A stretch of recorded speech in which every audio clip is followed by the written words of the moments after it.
tey nag nekk cérémonie lancement officiel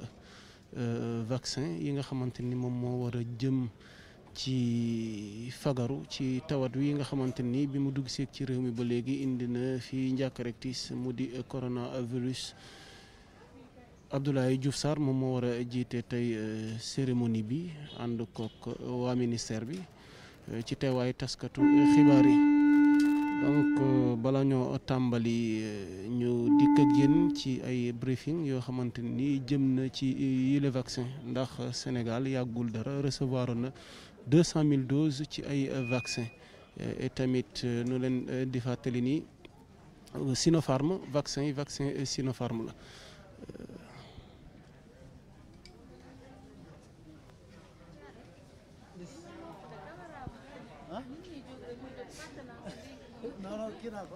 Voilà di leen di fàttali ni c'était près de 200 000 doses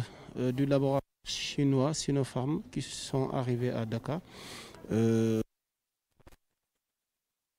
Annoncé par les autorités dont l'objectif est de lancer la campagne de vaccination à la fin du mois. Donc ñu fàttali leen ni cible prioritaire yi personnel de santé bi la et les personnes de plus de 60 ans souffrant de comorbidité ce qui représente 3 502 personnes. ñu fàttali président Macky Sall moom ci jëmmi boppam moom moo jiitu woon cérémonie boobu nga xamante ni ci lañ doon réceptionné cargaison bi transporté yooyu les doses jukki Pékin ba fii ci aéroport Diass bi aéroport international Blaise Diagne ci compagnie nationale Air Sénégal.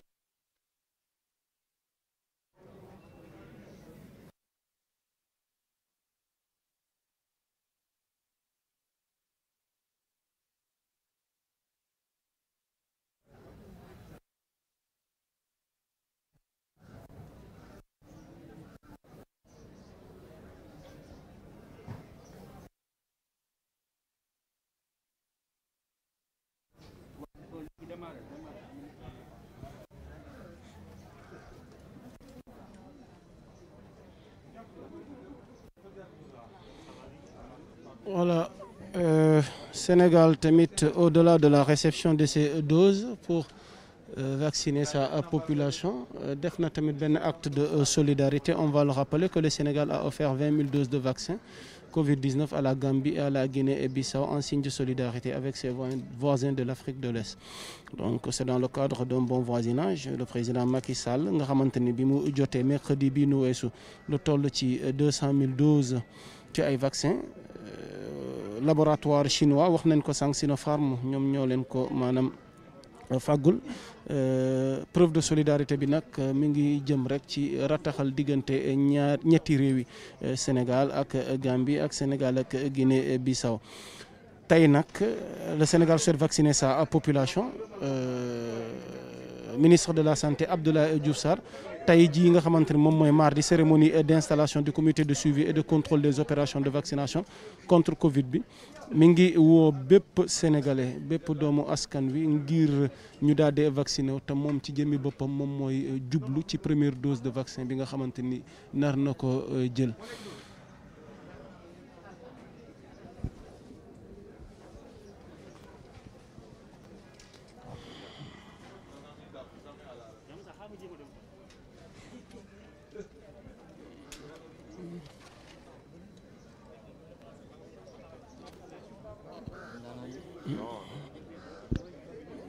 Donc yéen a ngi gis noonu ma ànd ak sama caméraman Abdoulaye Seck mi ngi leen di woon dispositif bi nga xamante ni moom moo am fii ce matin ci ministère de la santé et de l'action sociale jëm ci wala autorité ministérielle yaa ngi nekk noonu di ñëw ñu ngi gis Aïssatou Tall Sall ànd ak ministre de la santé Abdoulaye Diouf Sarr waaye ñu ngi seen tamit Mamadou Talla moom it bokk na ci boobule délégation Moustapha Diakhaté waaw defe naa moom la ñuy seen noonu moom it tamit bokk na ci boobu délégation. Abdoulaye bu nu mënee avancer rek jéem a jël autorité ministérielle yi nga xamante ne ñoom ñooy doog a yegg si nii voilà di leen ko fàttali c'est le ministre de la santé Abdoulaye Diouf Sarr en compagnie de ses collègues ministres. Il y a Aïssata Tall Sall mi nga xamante ni moom moo yore ministère des affaires étrangères ànd na ci Moustapha Diakhaté ancien parlementaire ak tamit Mamadou Talla nga xamante ni moom moo yore enseignement éducation nationale bi.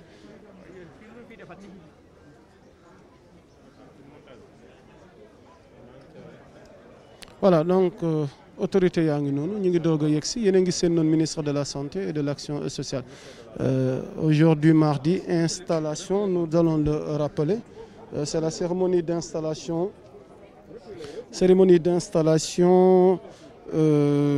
du comité de suivi et de contrôle des opérations de vaccination contre la Covid-19 et le ministre de la santé et de l'action sociale Abdoulaye Diouf Sarr tey jii nag nar a nekk ci war a njëkk war a mën a vacciné wu mu nekk à titre d'exemple par rapport ak vaccin yi nga xamante ni dafay jëm ci xeexu mbas mi waaye tamit yemu ca dina woo bépp doomi réew mi ngir ñu vacciné voilà donc Abdoulaye Diouf Sarr a ngi noonu di échanger ak Moustapha Diakhaté ancien parlementaire Aïssata Tall Sall mi ngi ci jotaay bi le ministre Mamadou Talla moom itamit mi ngi si jotaay bi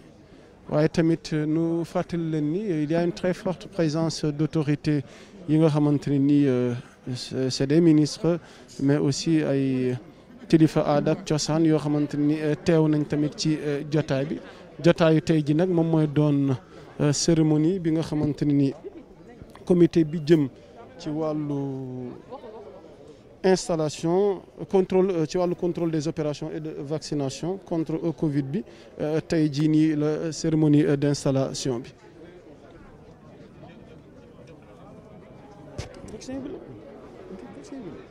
Voilà donc ci la ñuy profité waale daal di lancer lu jëm ci mbiru vaccin yi nga xamante ni bu ne ci jubloo bu soobee yàlla ci la ñu war a commencer fagaru jëm ci mbir mi.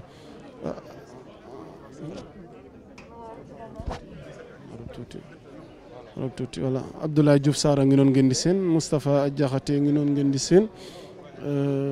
Aïssata Tall Sall moom i tamit ma nga ca jotaay bi voilà donc voilà.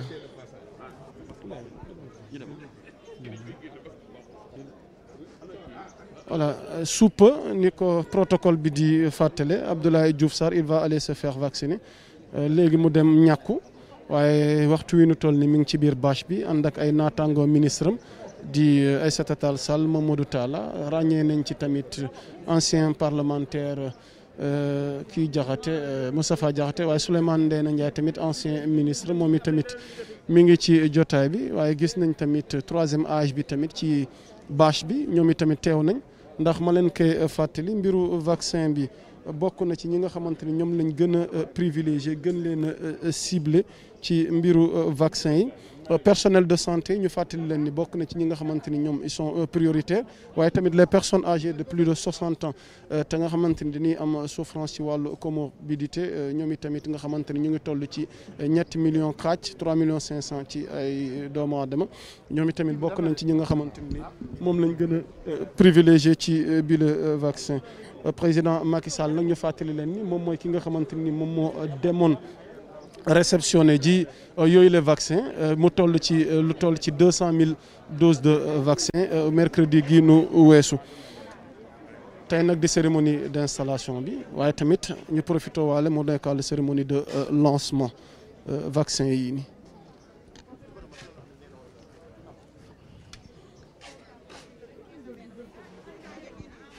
voilà yéen a ngi noonu gis dispositif bi nga xamante ne nii ñoom ñoo war a vacciner le ministre Abdoulaye Diouf Sarr nga xamante ni moom mooy ki nar a jël premier vaccin bi tey à titre d'exemple waaye tamit bokk na ci message yi nga xamante ni mën nañ ko lancer waale mooy mi ngi woo waa askan wi ñoom tamit ñu bañ a sàggane ñàkk bañ a vacciner wu.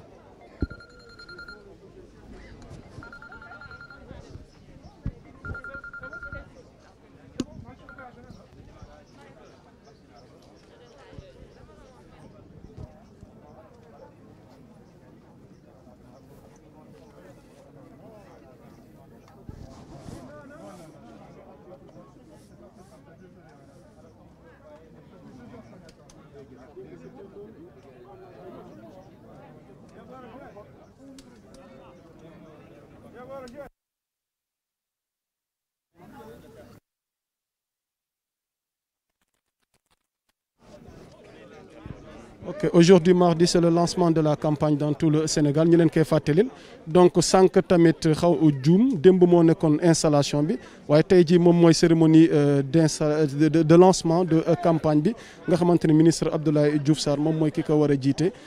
tey jii nii moom mooy ki war a ñëw sax jël vaccin voilà mbir maa ngi noonu di tàmbali Abdoulaye Diouf Sarr a ngi noonu yore ticket numéro 1 war a nekk le premier Sénégalais à se faire vacciner. Il est le ministre de la Santé et de l'Action sociale. Voilà, nous allons vous laisser prendre ces moments chaleureux yi nga xamante ni liñ doon xaar boobu ba tey yegg si woon na jamono yi ñu weesu mu di 200 000 doses de vaccin waaye yàlla dogal na tey jii nii mardi gi moom mooy cérémonie de lancement bi. Abdoulaye Diouf Sarr a ngi doon di ministre de la Santé et de l'Action sociale war a nekk ki njëkk a vacciné wu di Sénégalais yore ticket am numéro 1. ki taxaw ci ginnaam di yore ticket numéro 2 du ancien ministre Souleymane Ndéné Ndiaye moom i tamit war a mën a jublu ci jël dose de vaccin am donc Abdoulaye Diouf Sarr a ngi doon di discuter ak médecin bi nga xamante ni moom moo war a procéder ci jox ko dose de vaccin am kon ñu bàyyi leen ngeen jël temps fort yi nga xamante ni am na par rapport ak mbir mi.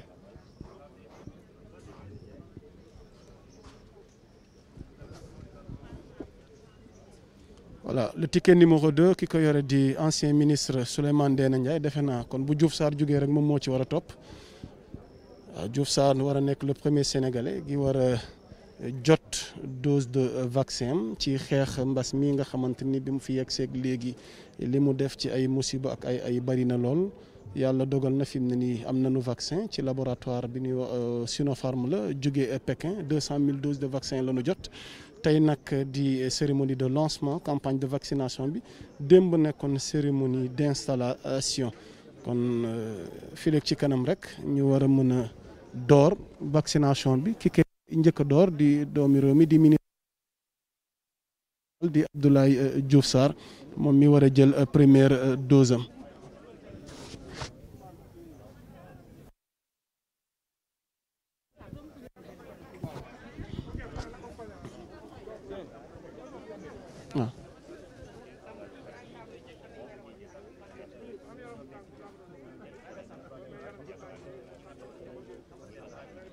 Fana.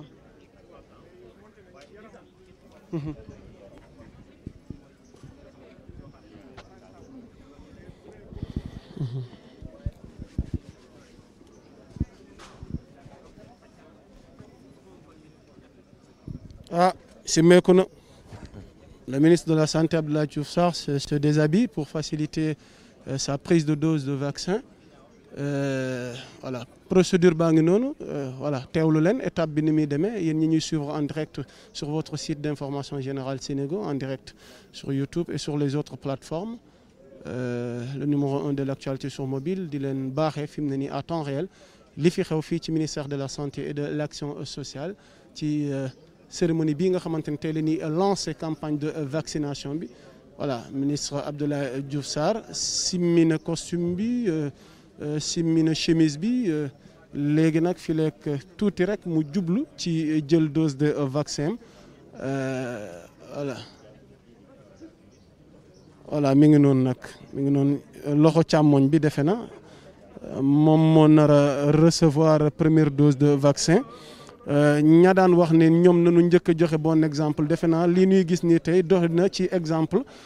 ñoom ñi nga xamante ne ñoom ñoo jiite yëf yi daa dee doon première doomu réew mi nga xam voilà ministre baa ngi noonu di jël première dose de vaccin voilà le premier sénégalais à se faire vacciner nekk ministre de la santé Abdoulaye Diouf Sarr voilà mi ngi noonu voilà c'est fait voilà Abdoulaye Diouf Sarr jël na première dose de vaccin fii ci ministère de la santé et de l'action sociale voilà Diouf Sarr daa dina jël dose de vaccin ki ci war a topp moom mooy Souleymane Ndéné Ndiaye defe na Souleymane Ndéné ci nar a topp numéro 2 voilà Souleymane Ndéné voilà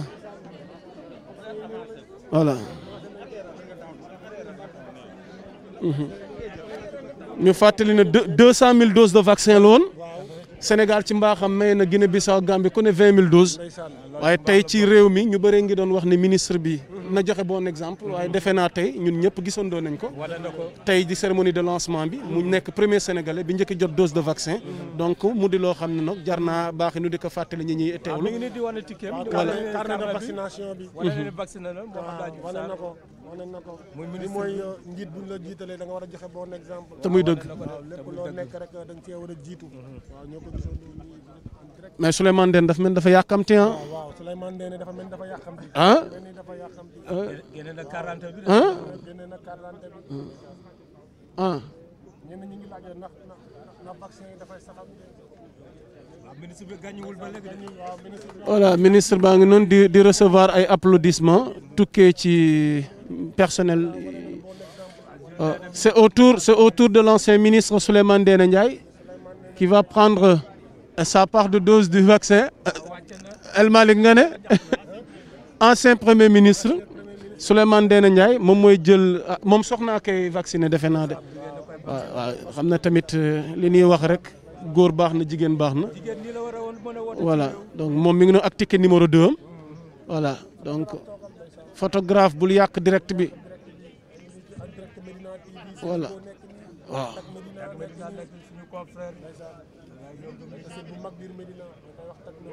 waaw ah Souleymane Ndéné li muy jëfandikoo noonu gelam ngoone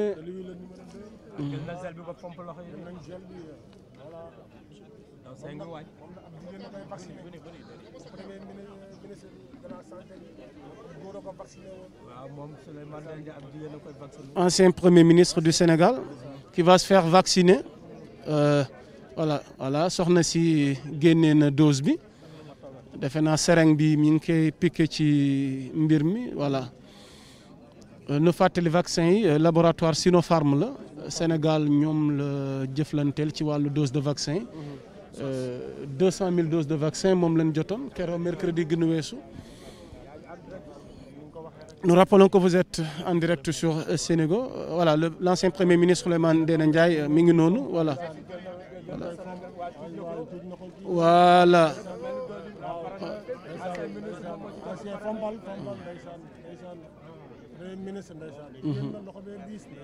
oh ma mel ni yaa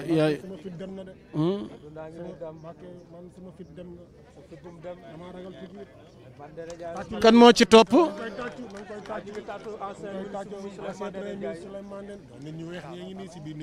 kan moo ci topp.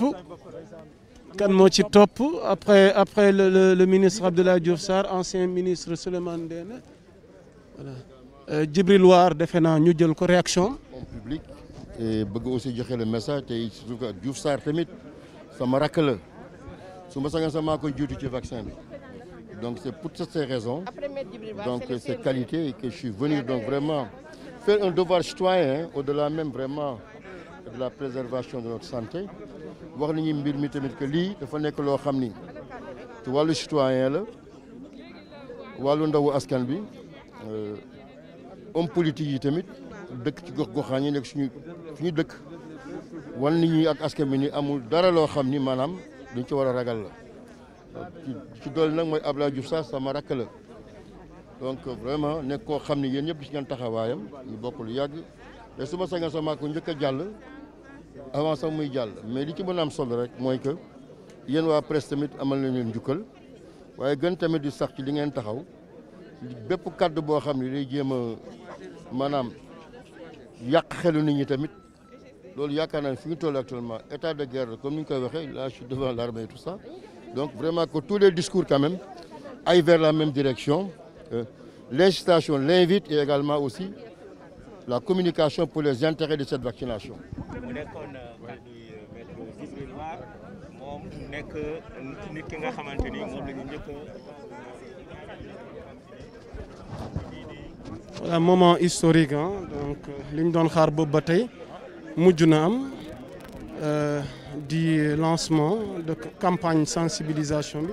campagne vaccination en même temps Djibril War moom moo doon wax noonu di dikkaat ak ñun ci ay gis-gisam ak ci njàngatam ci bile vaccin moom Djibril War nekk député à l'Assemblée nationale moom moo ci topp ki njëkk ki nekkoon ministre de la santé Abdoulaye Diouf Sarr ka ci topp di ancien premier ministre Souleymane Ndéné Ndiaye ki ci topp nii di maître Djibril War moom mooy ki war a ñëw jël dose de vaccin.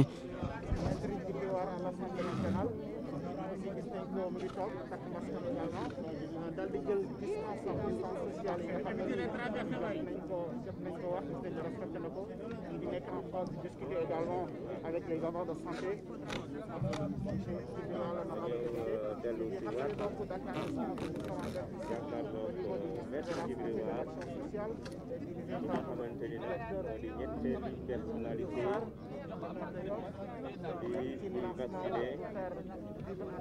Cérémonie de lancement campagne nationale du coronavirus.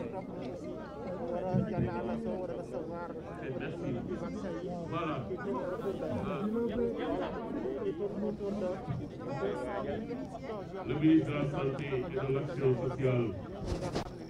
ñàkk na moom ba pare. waaw li ñu ko dégg ñooy wax ñooy waa ministère de la santé. ñu ko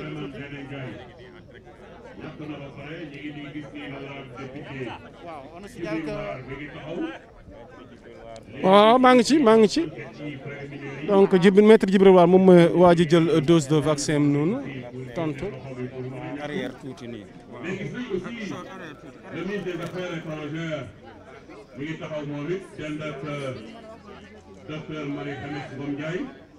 mais wax nañ leen aussi ne leen le professeur Moussa Seydi dina ñëw léegi pour jël vaccin le professeur Mamadou Diarra Bèye dina ñëw léegi pour jël vaccin mais bu leen fàtte ni le professeur Serigne Magueye Gueye waaw bëri na personnalité yi fi am. waaye nag le professeur Anta Talga moom tamit mi ngi fi dina ñëw léegi pour ñàkku bàjjenu gox yi Ndeye Fatou Diallo la présidente dina fi jaar léegi ñàkku mais aussi bu leen fàtte ni voilà honorable député Ndeye Saly Diop Dieng moom tamit dose de vaccin maître Djibril War mi ngi noonu moom mooy jël dose de vaccin waa assemblée defe naa moom moo leen ki fi teewal ministre de l'éducation Mamadou Talla mi ngi fi dina ñëw ñàkku maître Aïssata Tall Sall dina ñëw ñàkku mi ngi fi donc bëri na ay kilifa ak ay autorités yi fi nekk yoo xamante ni tey jii nii daanu profité ci cérémonie de lancement campagne de vaccination ngir jël seen wàll ci dose de vaccin yi.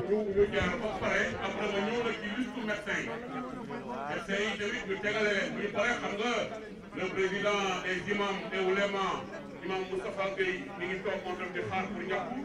le président des communicateurs traditionnels Pape Mansour Mbaye dina jaar léegi moom pour ñàkku mais aussi les acteurs communautaires Baytir Samb mi ngi ci biir dina ñëw moom pour ñàkku après dinañ leen defal liste boobu yëpp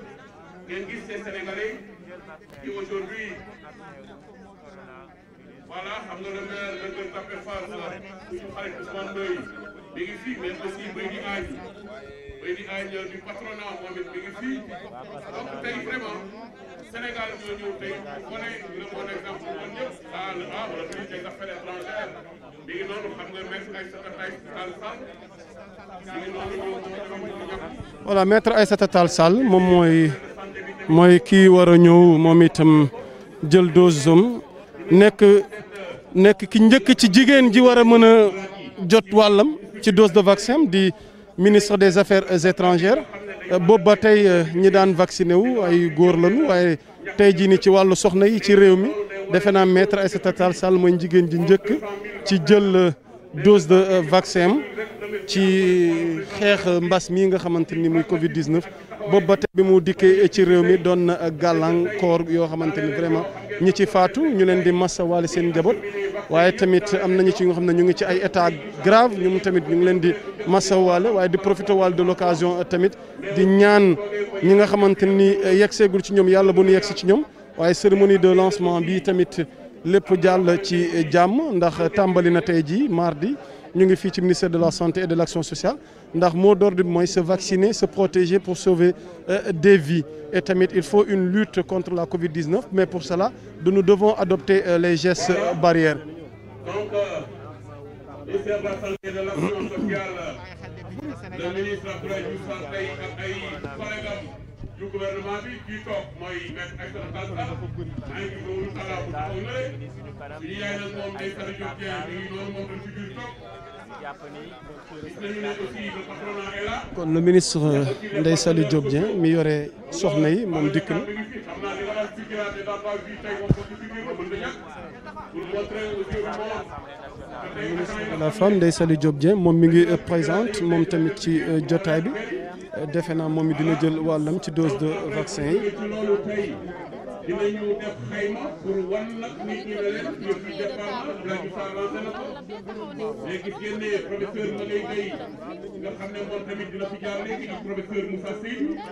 professeur Mamadou Diarra Bey dina fi jaar léegi professeur Abdoulaye Dia professeur Mamadou Ba ñooñu dinañu fi jaar léegi suñu jaaree ñu paree bàjjenu gox yi seen président dina fi jaar imam yi imam Moustapha Gueye voilà imam yi tamit religieux yi ñoom tamit ñu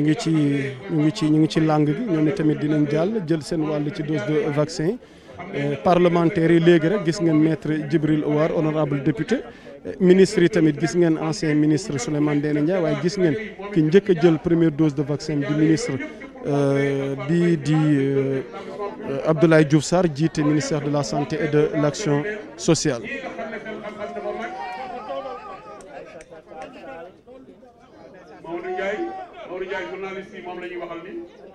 voilà Mamadou Ndiaye mi ngi noonu le directeur de la prévention Mamadou Ndiaye voilà nekk ki nga xamante ni taxaw na ngir sang sutura ministre bi Aïssata Tall Sall voilà donc boo paree ñàkku da ngay toog loolu la ñuy fàttali noonu.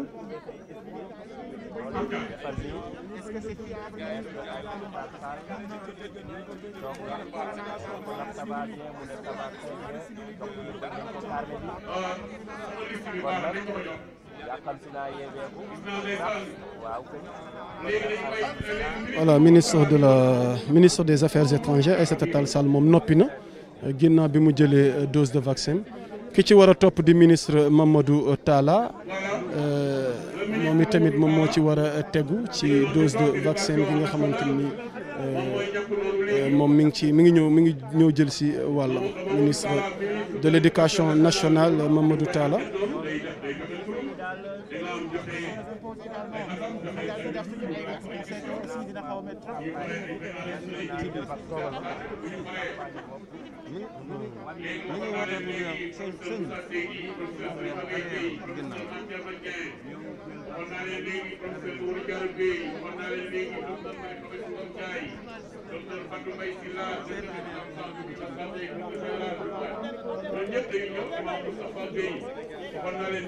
léegi pour ñëpp ñu won ko Sénégal won ko le monde entier et su boobaa aussi expliqué leen ne leen ñàkk bi 200 000 doses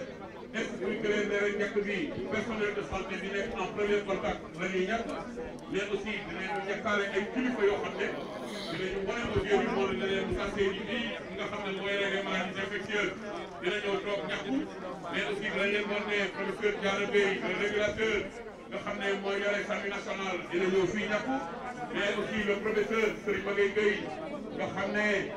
loolu bu mag boobu nga xam ne ba ci dem rek ñu ngi ko dégg ak yeneen ndongo ci campus yu mag yooyu de ñoom tam dinañu ñëw ñàkk mais aussi Marie Khemesse Ngom Ndiaye directeur général. Alors le ministre de l'éducation nationale Mamadou Talla se déshabille dindi na blazer bi yëkkati chemise bi noonu mu war a recevoir moom itam ci wàllam dose de vaccin.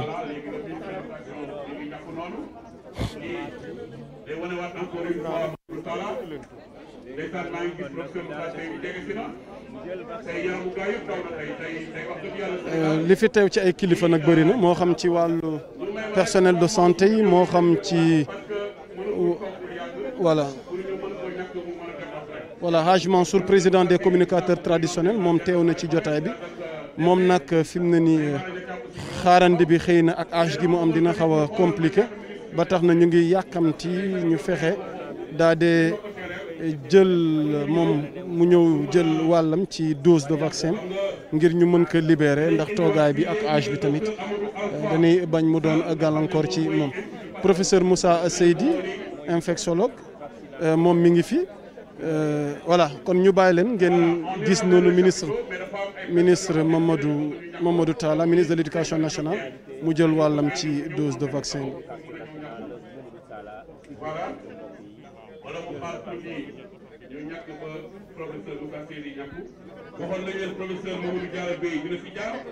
Ndeye Saly Diop Dieng defe naa moom laay seen noonu à distance mi ngi dox di ñëw pour jël wàllam ci vaccin yi.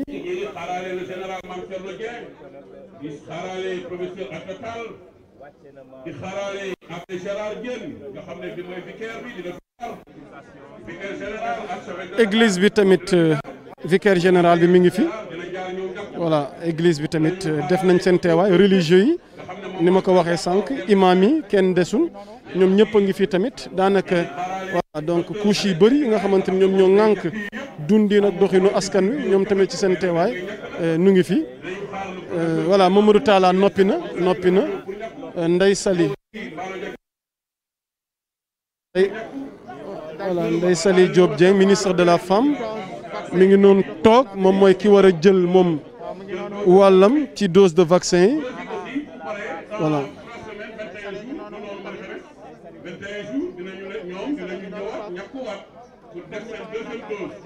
voilà kon yëf yi yemul rek ci benn dose boo jëlee dose tey di nga dikkaat jëlaat dose dans 3 semaines war nga dikkaat jëlaat dose dans 3 semaines.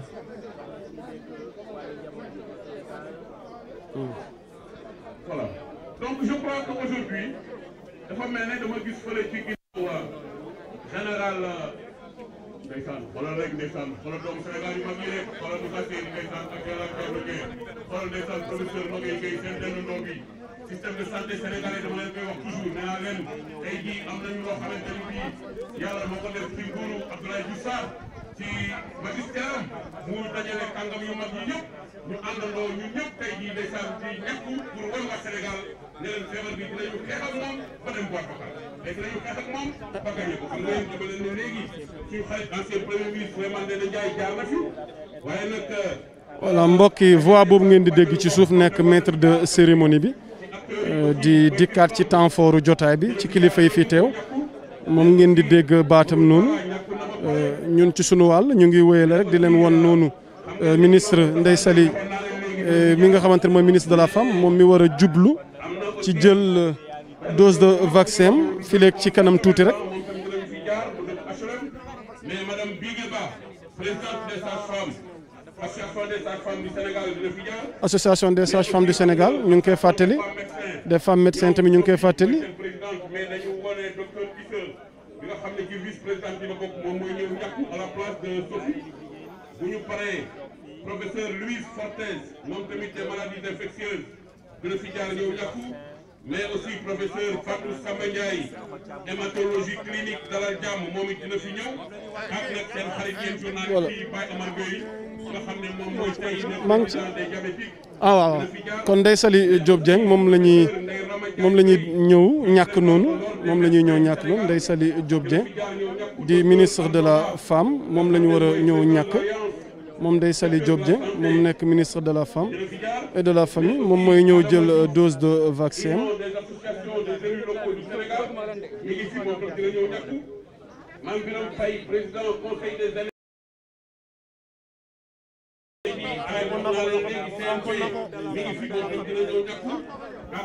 voilà mi ngi noonu nag voilà Ndeye Saly Diop Dieng jël na dose de vaccin voilà donc ñu ngi noonu di ko ñu ngi jël na wàllam ci dose bi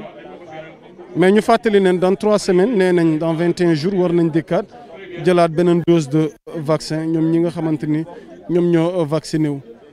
donc mu ni ministre de la femme Ndeye Saly Diop Dieng.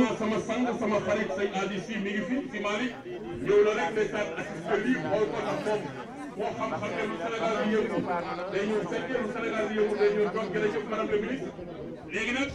kii di ñàkku nag mooy Marie Khemesse Ngom Ndiaye moo ñàkku nii mais nag tey CNG directeur général de la santé mais ci ginnaaw maa ngi gis professeur Moussa Seydi ndeysaan gis ndeysaan voilà personnel de santé bi docteur Marie Khemesse mooy kii war a ñëw jël dose de vaccin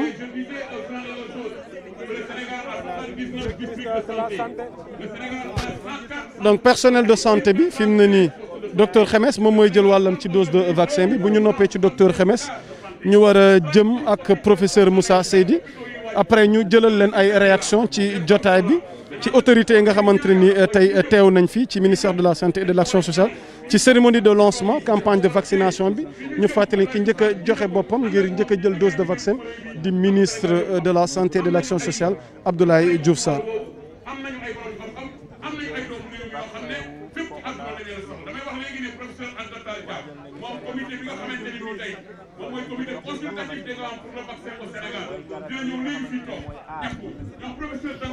Voilà docteur Marie Xemes mi ngi noonu di jël wàllam ci dose de vaccin yi.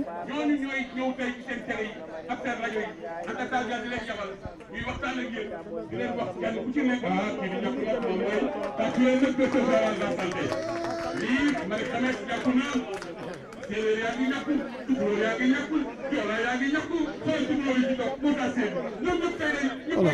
donc moom bu noppee rek Moussa Seydi moom mooy ki ci war a topp professeur Moussa Seydi moom itamit jël wàllam ci dose de vaccin yi nga xamante ni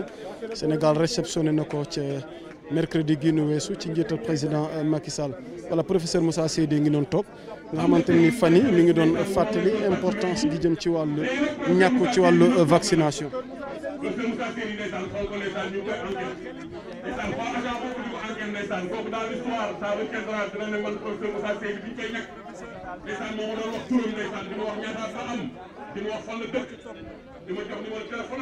Voilà. Internautes de Sénégal, nous vous rappelons que nous sommes présentement au ministère de la Santé et de l'Action sociale dans le cadre de la cérémonie de lancement de la campagne de vaccination. Le premier Sénégalais à se faire vacciner, le ministre de la Santé et de l'Action sociale Abdoulaye Diouf Sarr. Voilà donc nekk ki njëkk joxe boppam vacciné wu waaye ba mu ca noppee gis nañ fi ancien premier ministre Souleymane Ndéné Ndiaye maître Djibril War Assemblée nationale Ndeye Saly Diop Dieng ministre de la femme Mamadou Talla ministre de l'éducation nationale waaye tamit religieux yi ñu fàttali leen imam yi kilifa diine ñu ngi fi église catholique bi tamit ñu ngi fi personnel de santé bi ñu ngi leen di fàttali ci 200 000 doses yi ñu réceptionné newoon nañ bokk nañ ci ñi nga xamante ne ñoom ñooy priorité par rapport ak campagne de vaccination bi ndax ñi nga xamante ne ñoom ñooy ñi gën a exposé wu waaye ba ñu ca noppee personne troisième âge bi ndax tamit Hadj Mansour Mbaye président maanaam de l'association nationale des communicateurs traditionnels du Sénégal moom itamit mi ngi fi kon ñu bàyyi leen ngeen gis noonu professeur Moussa Seydi jël gi muy jël moom dose de vaccin.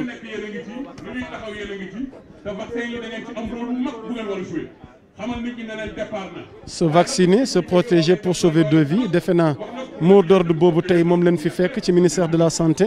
et de l'action sociale ci cérémonie de lancement de la campagne de vaccination gi fi am tey.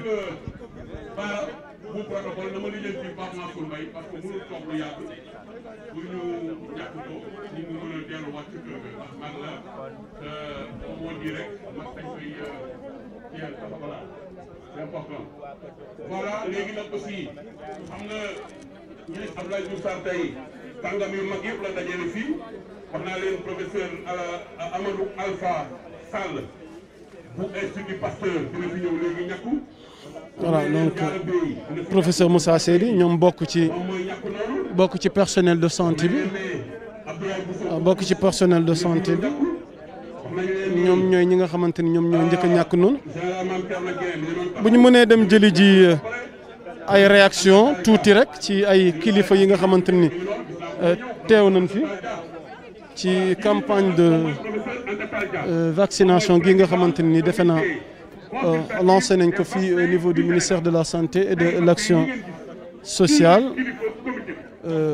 léegi rek ma ànd ak suma cadreur Abdoulaye ñu daal di jël ay réaction ci ay kilifa yi nga xamante ni waxtu wi ñu toll nii teew nañ pour ñëw jël seen wàll ci dose de vaccin ñu tàmbali campagne de vaccination.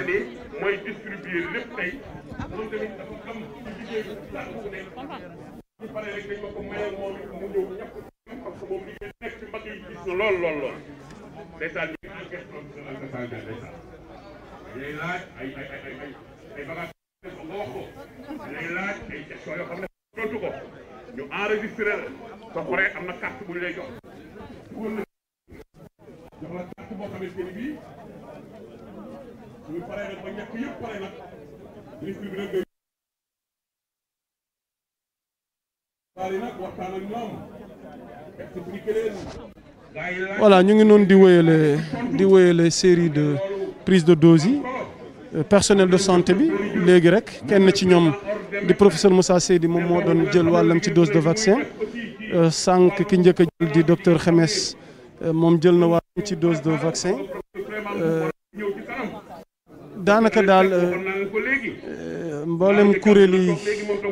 nekk ci askan wi ci seen xëy ak seen gont ci jëm réew mi kanam ci fànn gu mu mën a doon defe naa daanaka ñëpp fi teew kenn desul. léegi li ñu bëggoon dañoo am yóbbante bu jëm léegi muy suñu papa yi fi nekk te xaw a mag lool muy imam Pape Mansour Mbaye. Hadj Mansour Mbaye président communicateur traditionnel yi teew na moom mi ngi ci biir base bi moom ci 3e âge yi la bokk ndax ñoom itamit bokk nañ ci ñi nga xamante ne nee nañ dañ leen di privilégié ci wàllum ñàkk bi ndax itamit seen santé ak ñi nga xamante ne nii surtout dana am comorbidité dama xamul lu ma koy tekkee ci olof waaye maanaam seen yaram nekkul rek maanaam feebaru mbas mi rek moom moo ci war a mën a ne waaye mën na fa fekkaale yeneen feebar yoo xamante ni mën na doon gàllankoor. voilà ñàkk na ba pare mais wax naa leen ni bii nga baax di fi jaar léegi président association des sages-femmes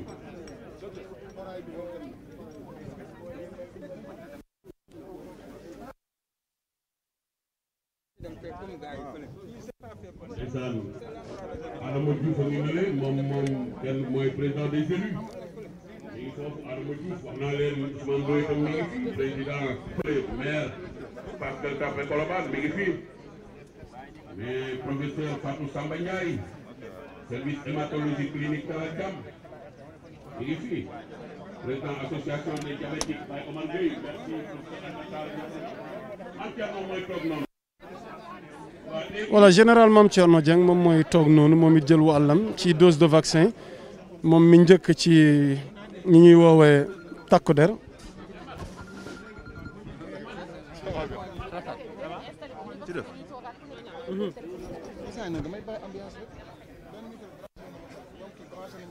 fa laa jëm ni fa laa loolu laa bëgg def nii je vais prendre les voilà c'est ça que je suis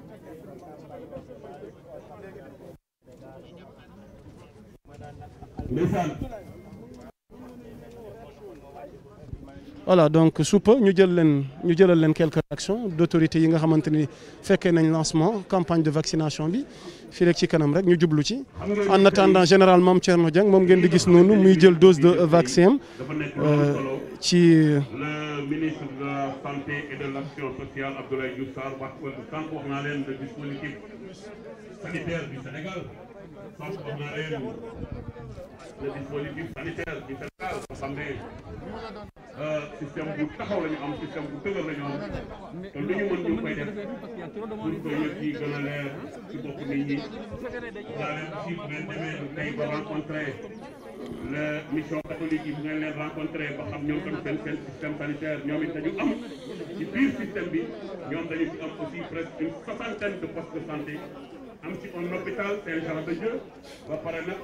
nekk ñoo xam ne kilifa yi fi teew tey daanaka moom bu nu limee dañuy jum waaye daanaka li ci bëri kenn manquéwul li ci bëri kenn manquéwul li ci bëri kenn manquéwul ci ministre yi moo xam ancien ministre moo xam ñi fi nekk parlementaires yi waaye fi mu ne ni armée bi moom mooy armée bi voilà Hadj Mansour Mbaye a ngi noonu ñu ngi koy indi Hadj Mansour Mbaye ñu ngi koy indi waaye tey yow la ñuy wax kumeeku yow la ñuy wax kumeeku bu la kumeeku ba pare ñoo toogal nga toog ñu la Hadj Mansour Mbaye a ngi noonu jege si na noonu nekk président de l'association nationale des communicateurs traditionnels du Sénégal moom yegg si na ci jotaay bi ngir war a mën a vacciner moom nekk personne 3e âge dañuy nekk des personnes yoo xamante ni nag dañuy xaw a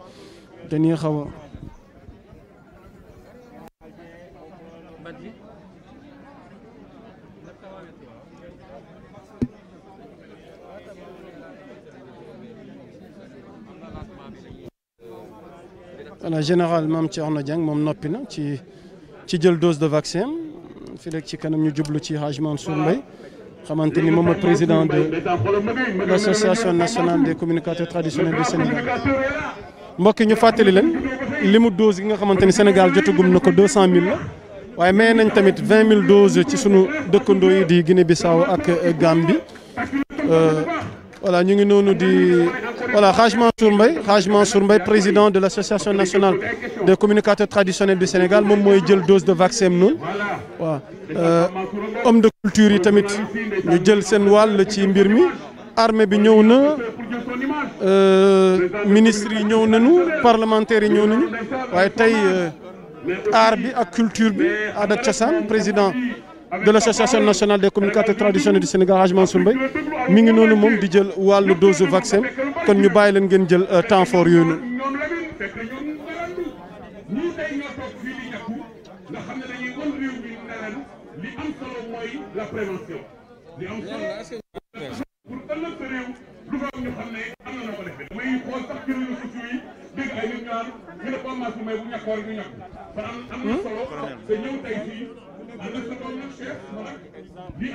voilà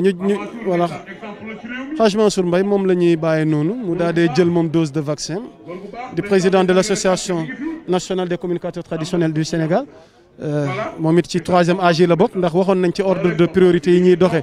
bokk na ci personnel de santé waaye bokk na ci personne 3e âge yi ñoom itam privilégié nañ leen ci li nu mel nga xamante ne nii waaye nag nee nañ 21 jours après il faut que ñu ñëwaat jëlaat seen beneen dose de vaccin.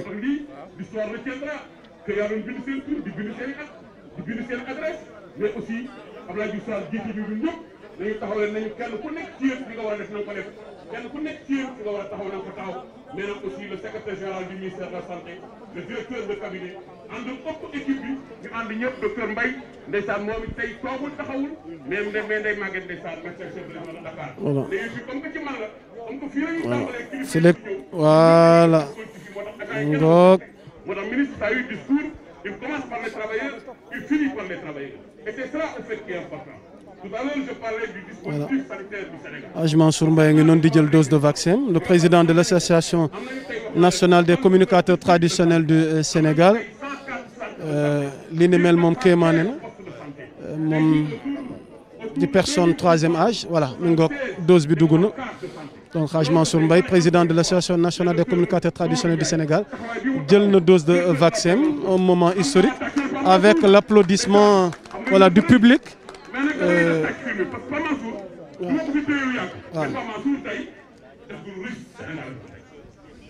waaw Sénégalais woote looloo tax mu ñëw pour ñëpp si yëkkati ngërëm lu rëy jëme ko Sénégalais yëpp ak Sénégalais yëpp di ziar bu baax. voilà donc agent bi moom moomee soril noonu Hadj Mansour Mbaye voilà donc. di ziar bu baax di ziar seen ba ci Touba doon sëy Bassirou doon Xaadimu Rasuul di ziar bu baax di yëngal leen bu rëy di ko jugee suñu xol di ko ci xam ni mooy le président Macky Sall président de la République du Sénégal Afrique dans 7 pays non population bi s'il vous plaît ñenn ñi di nekk ñu on gêne pas les autres. moom mu dem jënd pour jàmm Sénégal di ko gërëm bu baax le chef de l'État le président de l'espoir maa ngi lay gërëm ak di la sant ci li nga xam ne ñu ko doon amoon su bay 14 millions Sénégalais yi nga ko jëm ñuy ñaan suñu borom tabaraka wa taala nga xam ne moom rek mooy buur mbas mi yaa na ko fi yàlla jëlee di wax nag di fàttali xale yu tuuti rek Seydi Abdou Aziz Al Amine jëlee na ci bàyyam Sëñ Babacar Sy mi doonoon xalifa Cheikh Seydi El Hadji Malick 22 ba 57 lu mu jëlee ci moom dafa amoon feebar bu ñuy wax peste ku ca ma seddee sax dul la sang Cheikh Seydi El Hadji Malick nekk Ndar quartier bu ma juddoo ca Ndar di génn Ndar bañ ñu duñu ñàkku waaye bu gouverneur demee ci moom Cheikh Seydi El Hadji Malick dem ci kii service d'hygiène boobu ñooñu ay tubaab lañu Cheikh Seydi El Hadji Malick ñu leen muñal leen ma ba ëllëg ci 11h man Malick danaa fab sama tànk dem ci fa nuy ñàkkoo ma ñàkk fa waa Guet Ndar nag mooy sama mbokk man foofu laa juddoo ba Cheikh Seydi El Hadji Malick ñàkkoo ba pare Ndar yëpp àndandoo lu xew ñu ne Malick Fawad ñëpp na Cheikh Seydi El Hadji Malick ñëpp na ñun ñëpp ñu àndandoo ñëpp. waaw Papa Mansour léegi Abdoulaye Diouf Sarr li mu def nii woo mag ñi woo imam yi woo dégg nga maam waa église bi woo ñëpp ñu ñëw taxaw ministre yi ñëw dal ko syndicaliste yi génn docteur yu mag yëpp génn ñu ñëw àndandoo pour def lii pour wan waa réew mi ne leen eh bien alors tey jii la ñàkk tàmbali ci biir réew mi di Abdoulaye Diouf Sarr def noo ko gisee. da nga ma jiitu rek ci laa jamoon. ndeysaan. ku def lu rëy. waaw duñ lay wax lu rëy. Abdoulaye Diouf Sarr. noo ngi koy gërëm. noo ngi koy sant. waaye dafa ànd ak ay gor nag. muy les professeurs. les médecins. les infirmiers. ak ñëpp ñu bokk ci santé. sur le plan de l'administration. nu ànd ak Abdoulaye Diouf Sarr. la ko président santoon. mu applique ko à la lettre. waaye ku xam Abdoulaye Diouf Sarr. la seen maam Alhaji Abdoul Aziz daal wax rek. ne nit bala nga koy jox cër. laajal kuy ndeyam ak baayam. man mi xam kuy ndeyam ak baayam. lii ko président dégg. lii rek la ci war def. lii daal bu ñu ci jógee. noo ngi ñaan ci yàlla. ak di wéeru ca sang ba ci Madinatul Munawwara. waaye mbas mi yàlla ko fi yàlla jëlee ci dara. amiin yaa rabbal na professeur Modou Sow après nag ñu jëlee li ma imam Moustapha Gueye. très bien. waaye gars yi xam ngeen ne lii neex na. Voilà nekkoon Hadj Mansour Mbaye di président de l'association nationale des communicateurs traditionnels du Sénégal doon jël dose de vaccin waaye ba mu ca noppee doon jël kaddu def réaction par rapport ak lii nga xamante ni tey jii muy cérémonie de lancement campagne de vaccination bi donc nous avancer jéem a dugg ci tente bi jël quelques réactions d'autorité si possible on va prendre réaction autorité yi si possible boo nu ko mënee non vite fait rek dañuy dem pour mu bañ a doon protocole. voilà donc agent gendarme bi defe naa moom la ñuy sàkk noonu mu faciliter li bu ñu mënee am réaction quelques autorités rek par rapport ak cérémonie lancement campagne de vaccination bii nga xamante ni voilà Hadj Mansour moo nekk noonu di dugg ci bâche bi léegi rek moom moo doon ñàkku voilà. professeur toogal nii noo tudd professeur ñaata at nga am. voilà lii daw na yaram. lii day wane encore une fois nii. mais mi ngi noonu sama naataango yaa ngi noonu ci biir. xale bu nekk infirmière toog. sama naataango yaa ngi noonu ci biir. non sama naataango yaa ngi noonu ci biir laa la wax di jël réaction. bu ñu ko dee tere kay nañ ko tere pour ñu. ah. waaw ma ne la ñii ñuy samay naataango la ñu ngi ci biir. de seex bi ma ne la ñii samay naataango la ñu ngi ci biir ndax mën nga ma may ma dem wala. ah ñu ngi nii di jël réaction doo ma may ma dem jël réaction. voilà maa ngi nii bëgg jël réaction gendarme bi di ma ko tere te suñuy naataango yaa ngi noonu ci biir di jël réaction bëgg naa xam lu tax nga ma koy tere. voilà ah voilà donc réaction lañ bëggoon jël ci kilifa yi nga xamante ne teew nañ ci biir bâche bi mais malheureusement. donc mi ngi noonu gendarme bi ngeen di gis noonu di ma tere pour ma am accès ci biir pour mën a jël réaction yenn autorité donc nekk na loo xamante ni jaaxal nañu vraiment de toute façon ñu ngi fii taxaw ci entrée bâche bi bu amee kilifa yi génn rek ñu am seen réaction par rapport ak cérémonie de lancement campagne de vaccination bi nga xamante ni tey jii moo ñu fi dajale ki doon ñàkku léegi di Hadj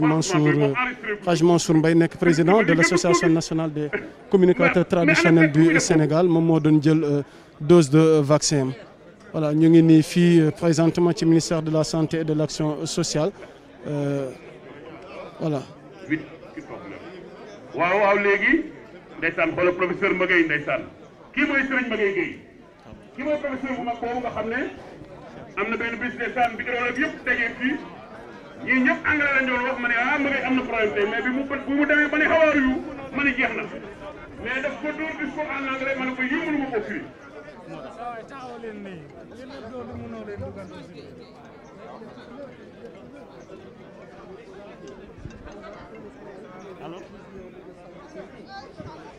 voilà cérémonie baa ngi dox di wéy autorité par autorité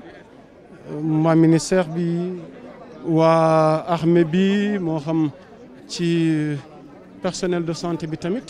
gis ngeen leen sànq parlementaires yi gis ngeen leen sànq imam Moustapha Gueye moom ngeen di seen noonu ci biir nekk ci njiitu ulema yi nga xamante ni ñoom i tamit teew nañ fi ngir taxaw religieux yi ñoom ci seen wàll war a jël tamit seen dose de vaccin waaye li ma jaaxal daal mooy gendarme bi je ne sais pas ce qui ne va pas mais non non du ñu ñëpp mënaguñ duggoon dafa ne dañ ñu tere ci biir fii voilà donc Ablaye man maa wax ak moom nee nañu ñun dukkee ci biir gars yi mënuñu fa teew te sunu naataangoo yaa ngi fa waaye dinañ am réaction peut-être docteur Abdoulaye Bousso bu fekkee génn na léegi nu am réaction par rapport ak cérémonie de lancement campagne de vaccination gii nga xamante ni tey jii nii amal nañ ko fii ci ministère de la santé et de l'action sociale. ñu mayal ma directeur u PNA ANACIM mu ñàkk Moustapha Diakhaté ngi ni taxaw mu ñàkk pour dem parce que dafay dem dafa am liggéey bu muy defi voilà yéegal ko mag sëñ bi yéegal ko mag wàcce mag moom amul ko voilà te bu ñu fàtte ni aussi ministre day def déclaration à 11h. voilà donc déclaration ministre de la santé et de l'action sociale ñu fàttali ne ministre bi war na def déclaration imam Oumar Diène defe naa moom la ñuy seen noonu ànd ci délégation Haj Moustapha Gueye ulema yaa ngi noonu seen délégation Abdoulaye léegi mën nañ dem chef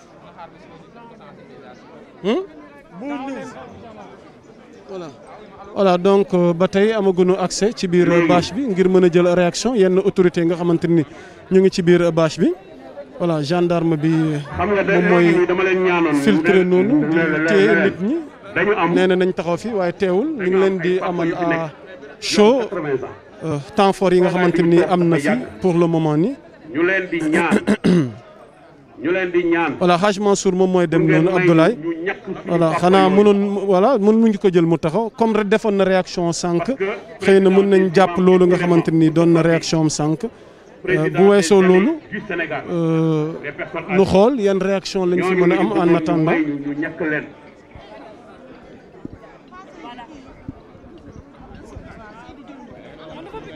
voilà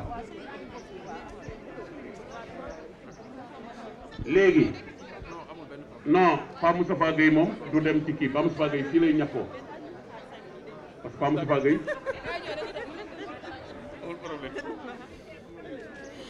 Pape Moustapha Gueye fii lay ñàkkoo moom. voilà nañ jël imam Moustapha Gueye Abdoulaye. voilà donc ñu delluwaat ci cérémonie bi delluwaat ci bâche bi ci voilà donc ñu delluwaat ci direct bi ci prise dose de vaccin yi joxaat leen temps fort jotaay bi.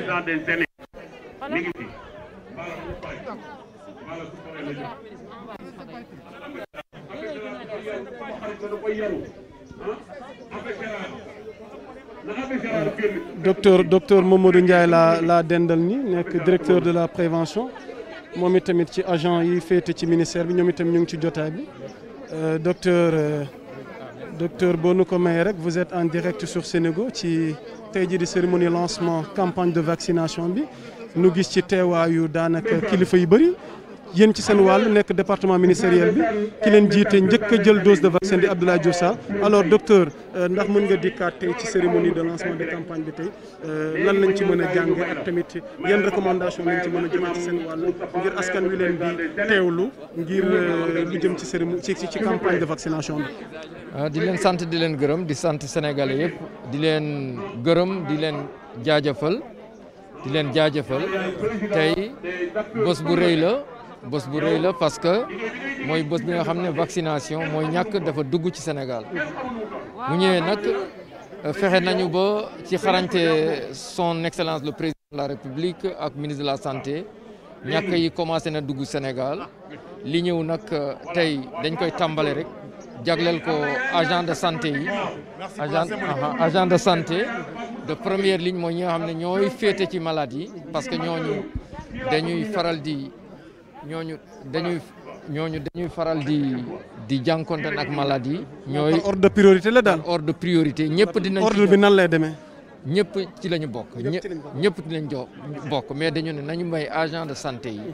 ñu ñàkku ba pare ñu jéem leen a toppatoo parce que balaa ñoom suñu nekkee di ñàkku duñu mën a ñàkk ñoo ñu gën a exposé d'abord te ñoom suñu wéree ba pare commencé ñàkk ñenn parce que ñoom suñu feebaree kenn du mën a dem dispensaire kenn du mën a hospitaliser kenn du mën a am dem CTE kon nañ ko jagleel ci ay fan yu néew suñu paree rek ñu tàmbali yeneen cible yi mooy ñu am juróom fukki at ak benn jëm kaw wala ñu ànd ak feebar soo xaaleek feebar dégg nga xam ne mag lañu ak xale sax yenn âge yi. campagne bi tamit xale yi ci lañ bokk. oui mais xale yu ku ëpp juróom-ñett fukki at fukki at pardon ak juróom-ñett. xale yi dañuy tàmbale fukki at jëm kaw. ci ñi mën a jël dose de vaccin. fukki at ak juróom-ñett.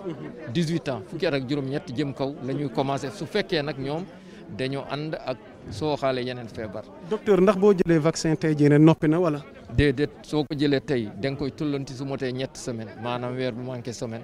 nga jëlaat tollanti benn boobu soo ko jëlee rek jeex na.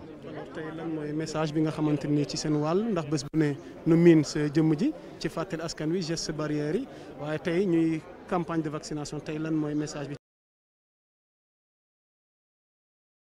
topp seen geste barrière yi di sol seeni masque di sorianto di raxas seeni loxo. di ñàkku yi ñaari dose la boo ñàkkoo ba pare tamit na nga wéy di continuer di sol sa masque loolu tamit ci la. jërëjëf docteur Mamadou Ndiaye directeur de la prévention doon joxe tey jii nii njàngatam ci bésu tey gi waaye tamit ak message bi nga xam ne mi ngi ko doon lancé buur laa àndaloon kon buur nu lay jaajëfal ci ànd gi mbokk yi fileeg ci kanam tuuti ministre de la santé et de l'action sociale moom moo war a ñëw def waxtaan. kon ñu ngi teg sunu micro ci pupitre bi ngir jël discours ministre de la santé et de l'action sociale ci message gi mu war a adressé ci jotaay waxtaan bi tey. war a jébal ay kàddu askan wi ginnaaw yi nga xamante ni amal nañ fi cérémonie lancement campagne nationale de vaccination ci Sénégal mu àndan ceeg ay kilifa yu bëri. gis nañ fi suñu papa Alaaji Mansour Mbaye gis nañ fi ministre des affaires étrangères Aïssata Tall Sall gis nañ fi ministre de la femme Saly Dieng gis nañ fi maître Djibril War assemblée nationale gis nañ fi ki nga xamante ni moo di général Dieng nekkal soldat si waaye soldat si c'est bon, on peut y aller.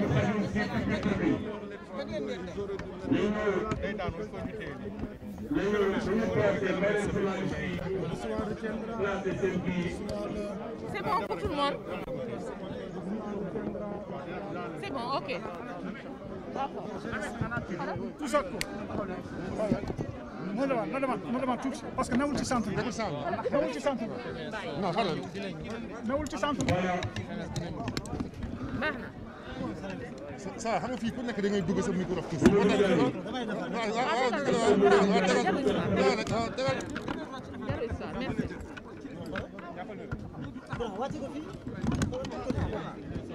C'est bon, on peut y aller.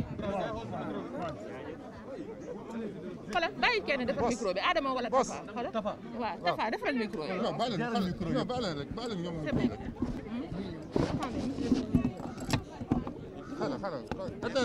Atas ñu ngi nii mu ngi nii boy Tafa mu ngi nii. baax na ay Youssouf an sa micro. waaw.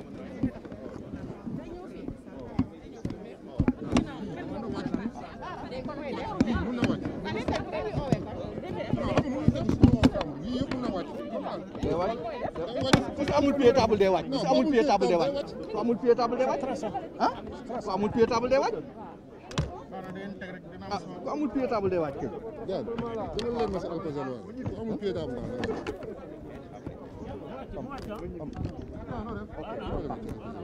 c'est bon. non ça reste un peu. Pare ngeen ah. ma leen tuuti rek. Grand c'est bon génn noonu. Ñambe. Ma door ni yow tamit ñambe ñambe non mais man non non grand. Salut non grand. Yaa sama waay.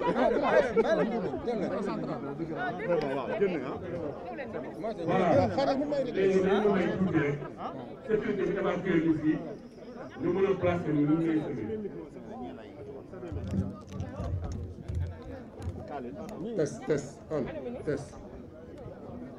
test grand man dama fi tuuti rek ah mooy tuuti.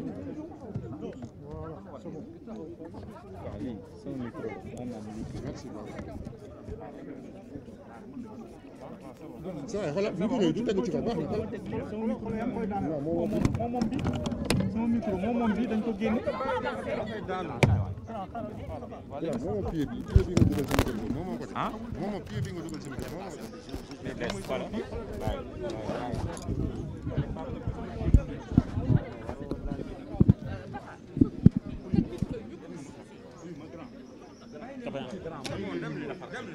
May leen ñu def non il a tout fait tomber. waaw may leen ñu defar ko.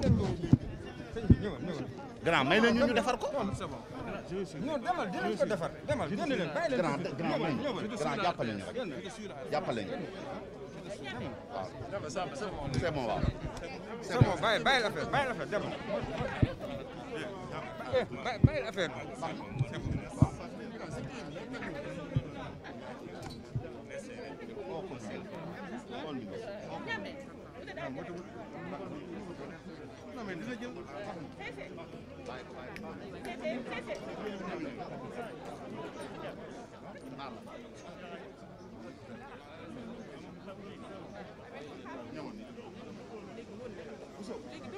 C'est bon?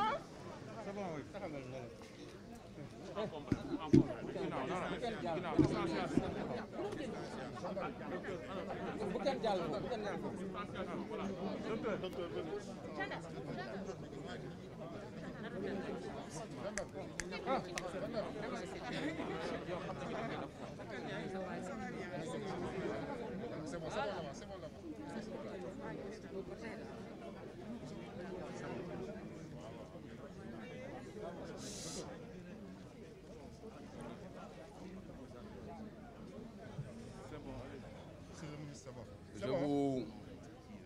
Je vous remercie.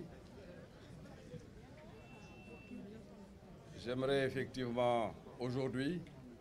à partir du ministère de la Santé et de l'Action sociale, saluer toutes les Sénégalaises et tous les Sénégalais qui aujourd'hui sont effectivement très attentifs à ce qui se passe au niveau de ce ministère ce matin. Ce jour est un jour historique qui doit être inscrit en lettres d'or sur du marbre dans l'histoire du Sénégal. Le Sénégal aujourd'hui fait partie des 7 pays parmi les 54 pays du continent africain à avoir démarré la vaccination contre la COVID-19. C'est le lieu ici et maintenant de remercier son Excellence le Président Macky Sall qui, avec une vision formidable, a permis à notre pays, à la face du monde,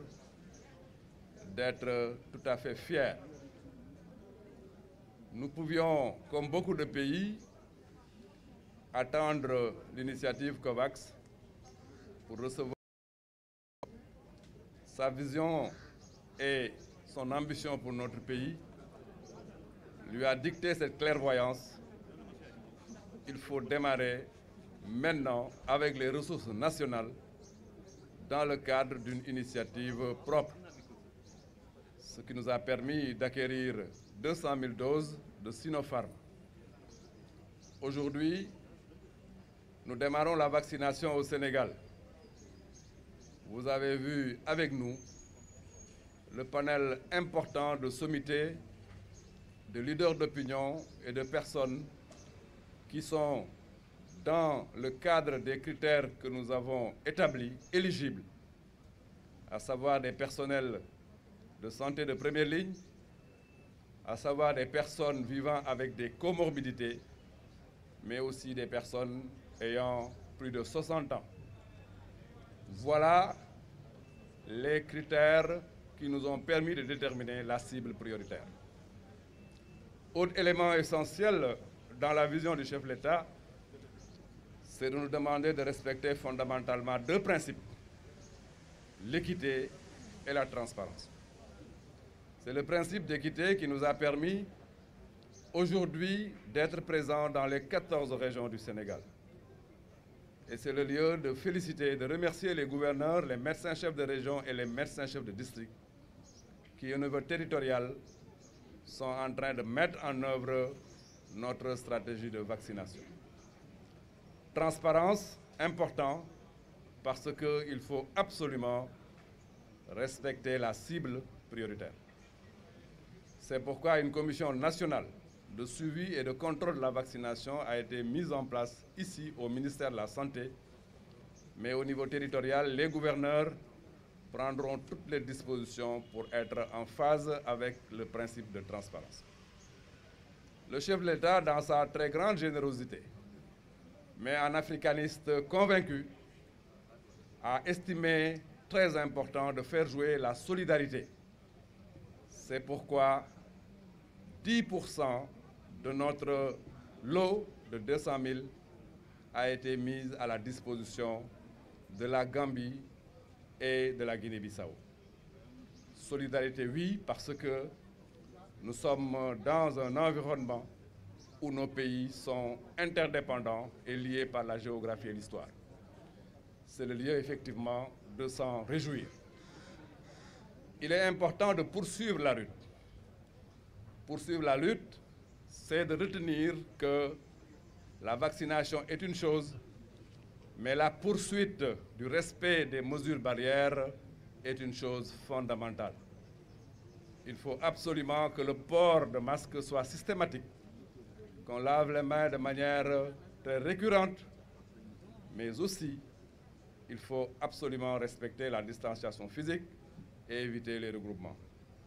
Le respect des mesures barrières, combiné à une politique de vaccination volontariste, va nous permettre d'interrompre la chaîne de transmission. Il est important de noter, dans cette perspective volontariste pour une vaccination de toute la cible prioritaire, mais au-delà de la cible prioritaire, le chef de l'État est aujourd'hui en train de finaliser notre relation commerciale avec la Russie pour nous permettre prochainement de disposer de Sputnik V. Mais dans le courant du mois de mars, le Sénégal recevra aussi son premier lot de l'initiative COVAX. Nous allons donc poursuivre pour que tous les Sénégalais qui doivent être vaccinés le soient. Il me semble important de terminer pour remercier toutes les composantes de la population qui aujourd'hui sont ensemble comme un seul homme pour faire en sorte que le Sénégal sorte la Covid-19 du pays. Ensemble, nous allons effectivement gagner cette guerre contre la Covid-19. Je vous remercie. ñu jéem a tënk li ñu wax léegi ci wolof damay njëkkee fii ci ministère de la santé di nuyu sénégalaises ak sénégalais yépp parce que bésu tey bi ku nekk fa nga nekk yaa ngi xalaat di xew tey fii ci ministère de la santé tey nag bés bu mag la bés la boo xamante ne histoire dana ko retenir bés la boo xamante ne kenn mënatu ko fàtte mooy tey le Sénégal commencé ñàkku bi loolu ndëg lu tax mu am solo tey fii ci réew mi mooy Afrique juróom fukki dëkk la ak ñeent mais fi ñuy wax ak yéen juróom ñaar ñoo ci commencé vaccination parce que dëkk yépp dañoo dajaloo ci benn initiative bu mag tudde ko initiative COVAX ne dañuy boole suñu doole pour mën a am ci vaccin yi mën a démarrer loolu bu ñu ko doon xaar du ñu commencé gul mais ci vision ak si bëgg réew mi ak si engagement président Macky Sall ne loolu ñun Sénégal duñu ko xaar nañu jël li ñu am pour jëndal suñu bopp vaccin pour mën a démarrer def suñu ñàkk bés bu initiative COVAX ak leneen ñëw fekk ñun ñu commencé loolu moo waral tey Sénégal nekk si juróom-ñaari réew yi xamante ne ñoom ñoo commencé si ñeent fukki réew ak ñeent yooyu ñuy féliciter di encourager di remercier le président Macky Sall mun nañu nag loolu bu ngeen koy def am na ñaar yu mu leen dénk bu njëkk bi mooy équité mooy képp koo xamante ne rek yelloo nga ko nga am ko beneen bi mooy transparence mooy ñu def ko si njub ba ñëpp xam ne li ñu def dafa leer équité boobu nag moo ñu waral tey 14 régions Sénégal yëpp région boo dem gouverneur médecin chef de région ak district yi jot nañ ñàkk yi ñu ngi commencé transparence bi nag moo waral ñu teg benn comité boo xamante ne liggéeyam mooy surveiller di suivre opération yi ndax mu ngi jaar yoon loolu la ñu dénk si loolu la ñu nekk mais son excellence le président Macky Sall ne moom kat gëm na ne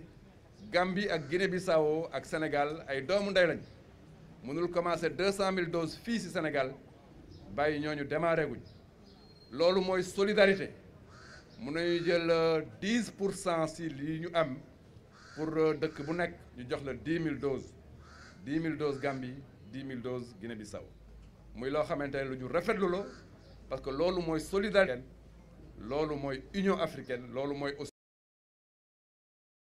may wax ne nag tey commencé na ñàkk bi mais bu kenn yaakaar ne dañoo commencé ñàkk rek jël masque yi sànni commencé di def ni ñu daan def loolu il faut que ñu insister si ñàkk yi dana tax chaîne de transmission bi wàññeeku bu baax a baax ñu immuniser population yi mais nag li ëpp solo mooy masque yi ak mesure barrières yi dañ koy continuer si biir xeex bi bon xeex bi ñaar la mesure barrières yi ñàkk yi loolu bu ñu ko defee incha allah Sénégal dana tàggoo ak Covid-19 si nu mu gënee may terminer nag di wax ne ñu ngi remercier gouverneurs yi di remercier médecin chef de région yi médecin chef de district yi personnel de santé et d'action sociale yi équipe yi nekk si ministère bi yëpp di liggéey effectivement si combat wu contre Covid-19 mais di remercier CNG bi parce que ñu mën a yegg fi ñu yegg ñu ngi leen di remercier pour wane effectivement ne opération bu sérieuse la mais gouverneurs yi ak médecin chef de région yi ku nekk sa région yaa ngi diriger opération yi maa ngi leen remercier bu baax salaamaaleykum wa rahmatulah.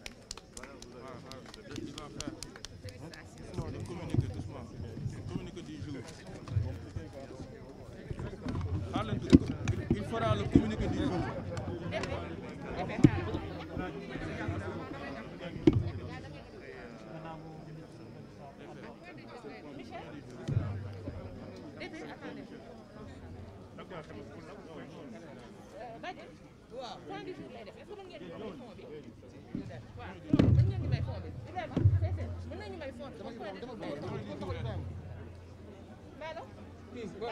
nañ bàyyi foofu nañ bàyyi foofu ñaar nañ bàyyi foofu ñooñu nañ bàyyi kii mu tuuti la naka la ñu arrêté wala ñu arrêté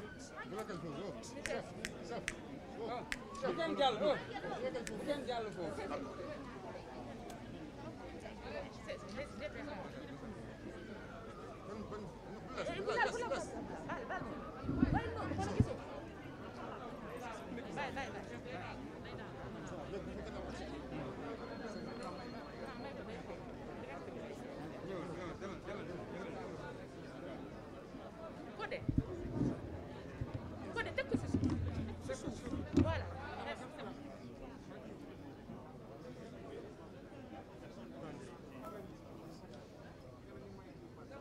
Attendez. Attention, après le ministre, on fait le point du jour. L'interview de Diédhiou là-bas. Diédhiou, vas-y.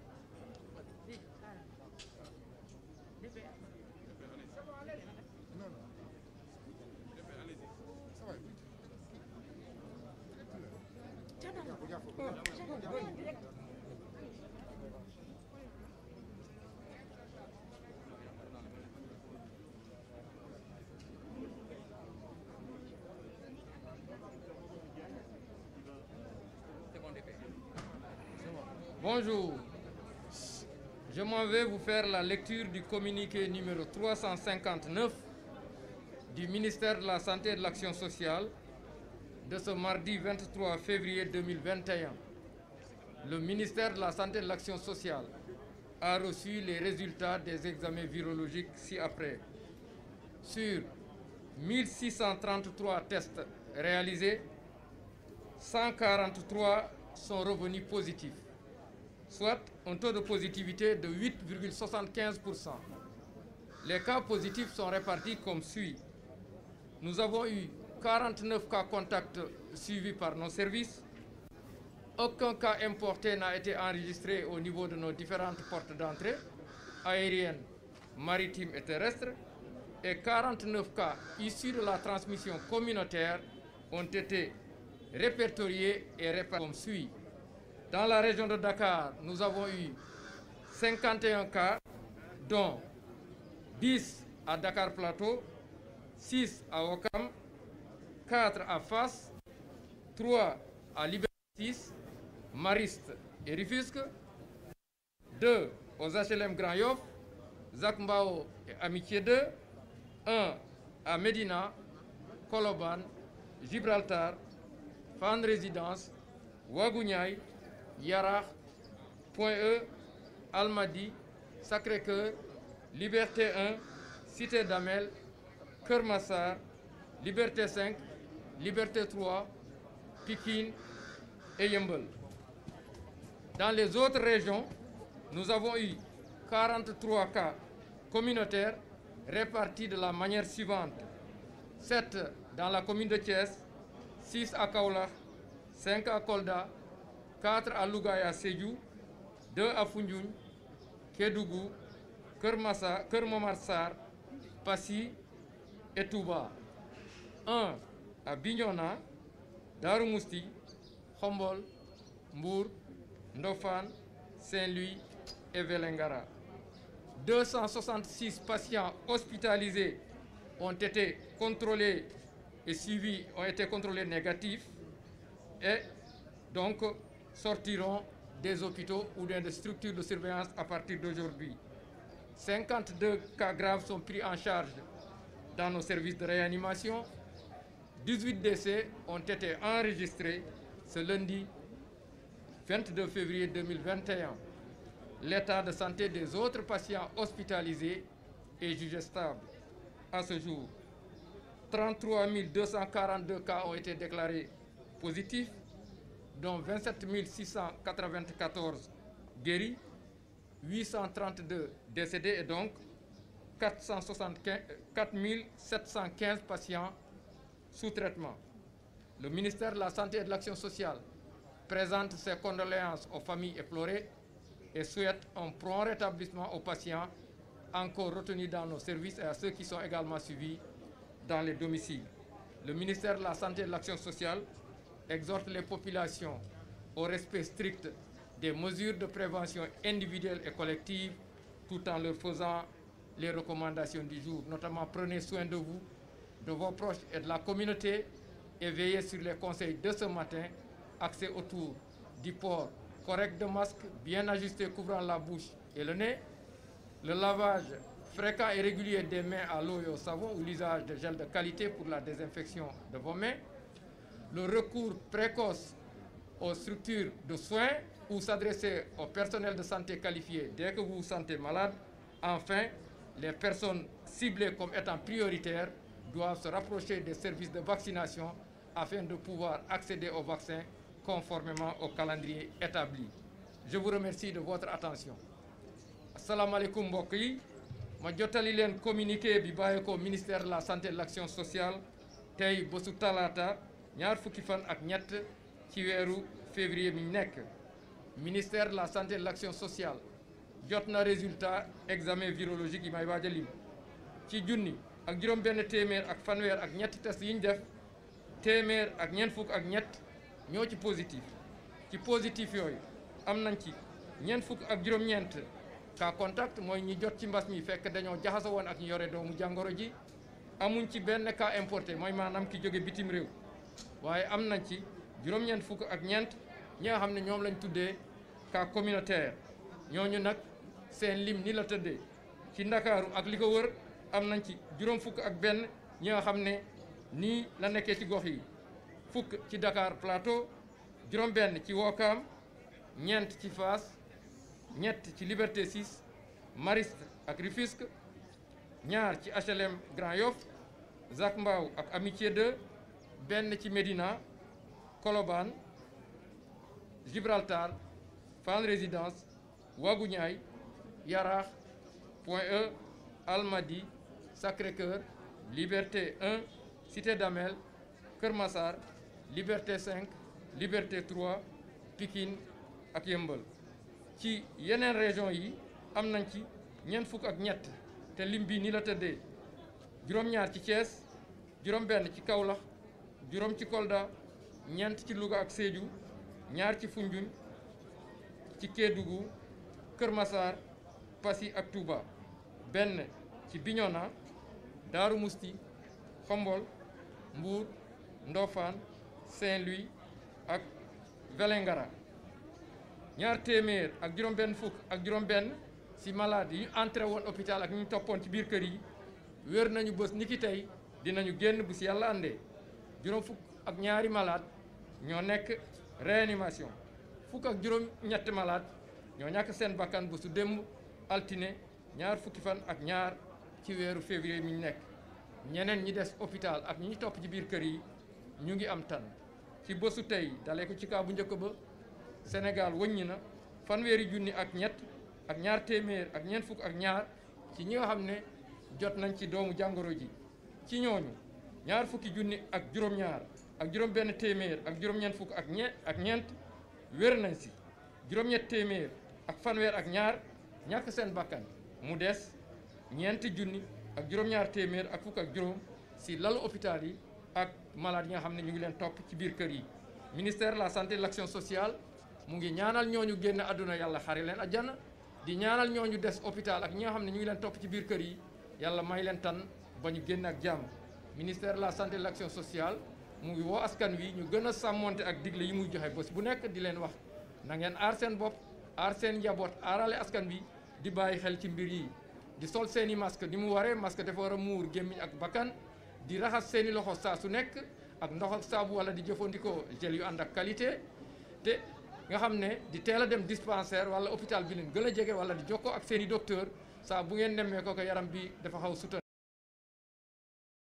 biir réew ñoo xam ne dañu leen a jagleel ñàkk yi di tàmbali à partir de tey nañu fexe ba jokkoo ak seeni dispensaire hôpital wala seeni docteur ba ñu mun a egg ci vaccin yi ni mu waree ak niñ ko digle ci ministère de la santé et de l'action sociale ministère de la santé et de l'action sociale mu ngi leen di sant di leen gërëm wasalaam.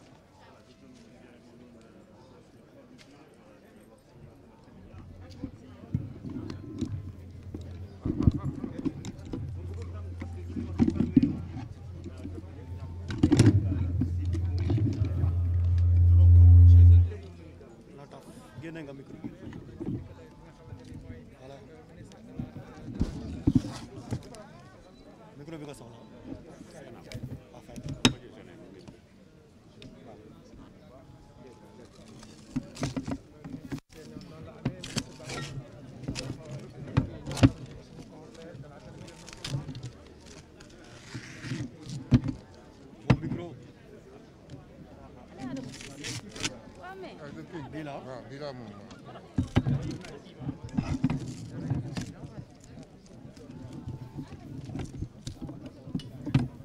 au micro.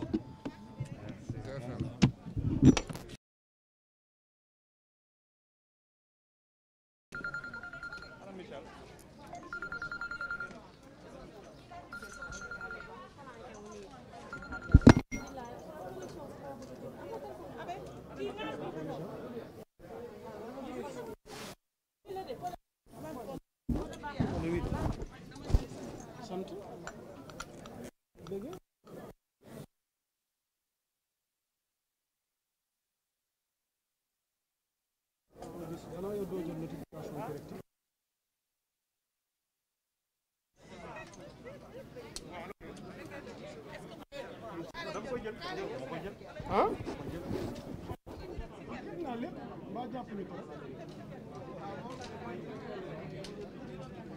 Non, ça va, ñu jël seen bagage. Yow tu comprends, tu comprends.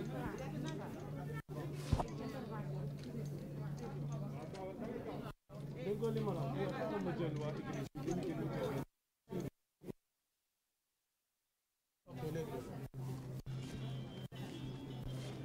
Abdoulaye. Ñu jël réaction église bi. Allô?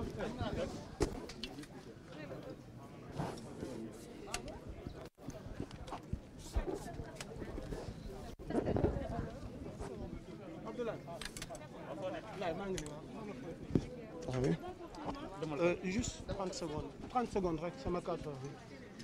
joxal kenn mu téye loo ko.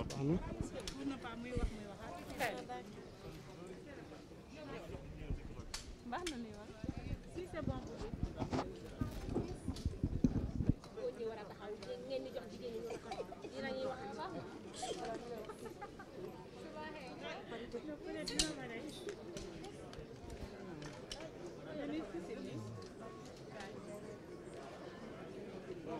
C'est bon, non, non, attendez.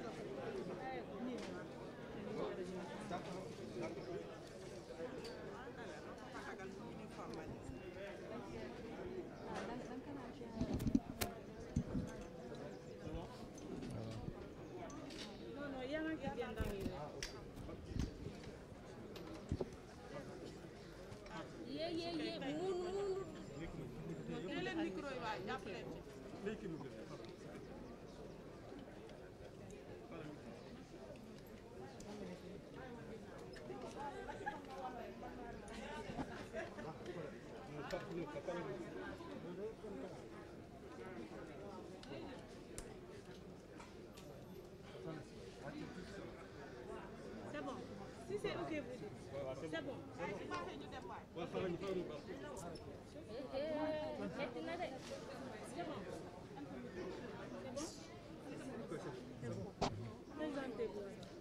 Abbé Gérard Diène, je suis le vicaire général de l'archevêque de Dakar. Aujourd'hui, Abbé, quel message vous recevez à la population qui venait de vous faire vacciner? Alors, il y a eu en passé donc ce virus qui nous a tous déstabilisés, mais ce virus qui a aussi mobilisé des hommes et des femmes pour le combattre.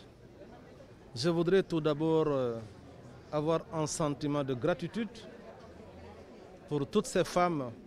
pour tous ces hommes qui, dans mon pays et ailleurs, se sont investis pour combattre cette pandémie. Et une mention spéciale à tout le personnel de santé ainsi qu'à toutes les structures communautaires qui se sont investies dans ce combat. Et le vaccin a été un grand espoir pour combattre ce virus. Ce vaccin aussi a été appelé par tout le monde, ou en tout cas, pour pouvoir donc combattre ce virus. Je rappelle que l'Église du Sénégal s'est investie très tôt pour combattre le virus. Je rappelle que des personnalités de l'Église universelle ainsi que des organisations de cette même Église ont lancé un appel vibrant pour que le vaccin soit accessible à tous les peuples, notamment aux peuples, aux populations les plus fragiles. Alors je voudrais tout simplement dire que je rejoins cet espoir et je prie pour que tout ce que nous attendons de ce vaccin puisse être possible afin que ce virus soit vaincu à jamais. Et je voudrais donc demander tout simplement à tous les Sénégalais de continuer à prier, mais aussi à emprunter les moyens humains à notre disposition, notamment le vaccin, pour pouvoir vaincre cette pandémie.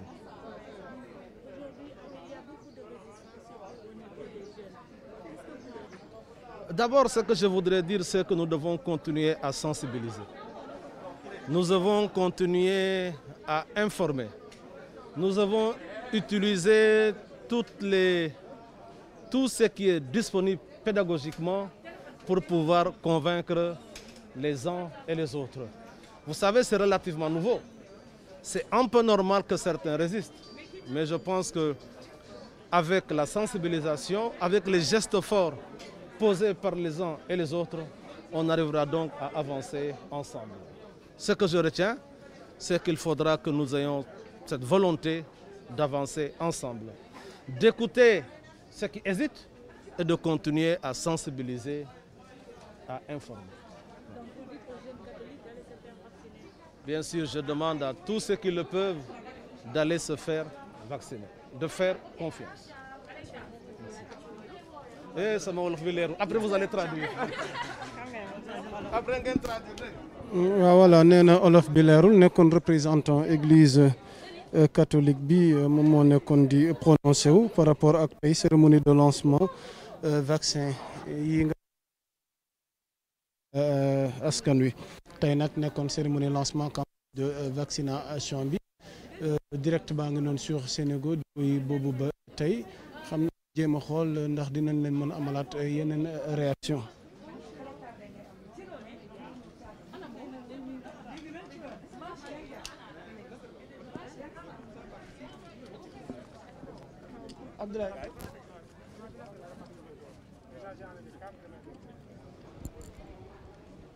Donc ni ma ko waxee sànq rek docteur Abdoulaye Bousso ñu jéem a xool ndax dinañ mën a am réaction docteur.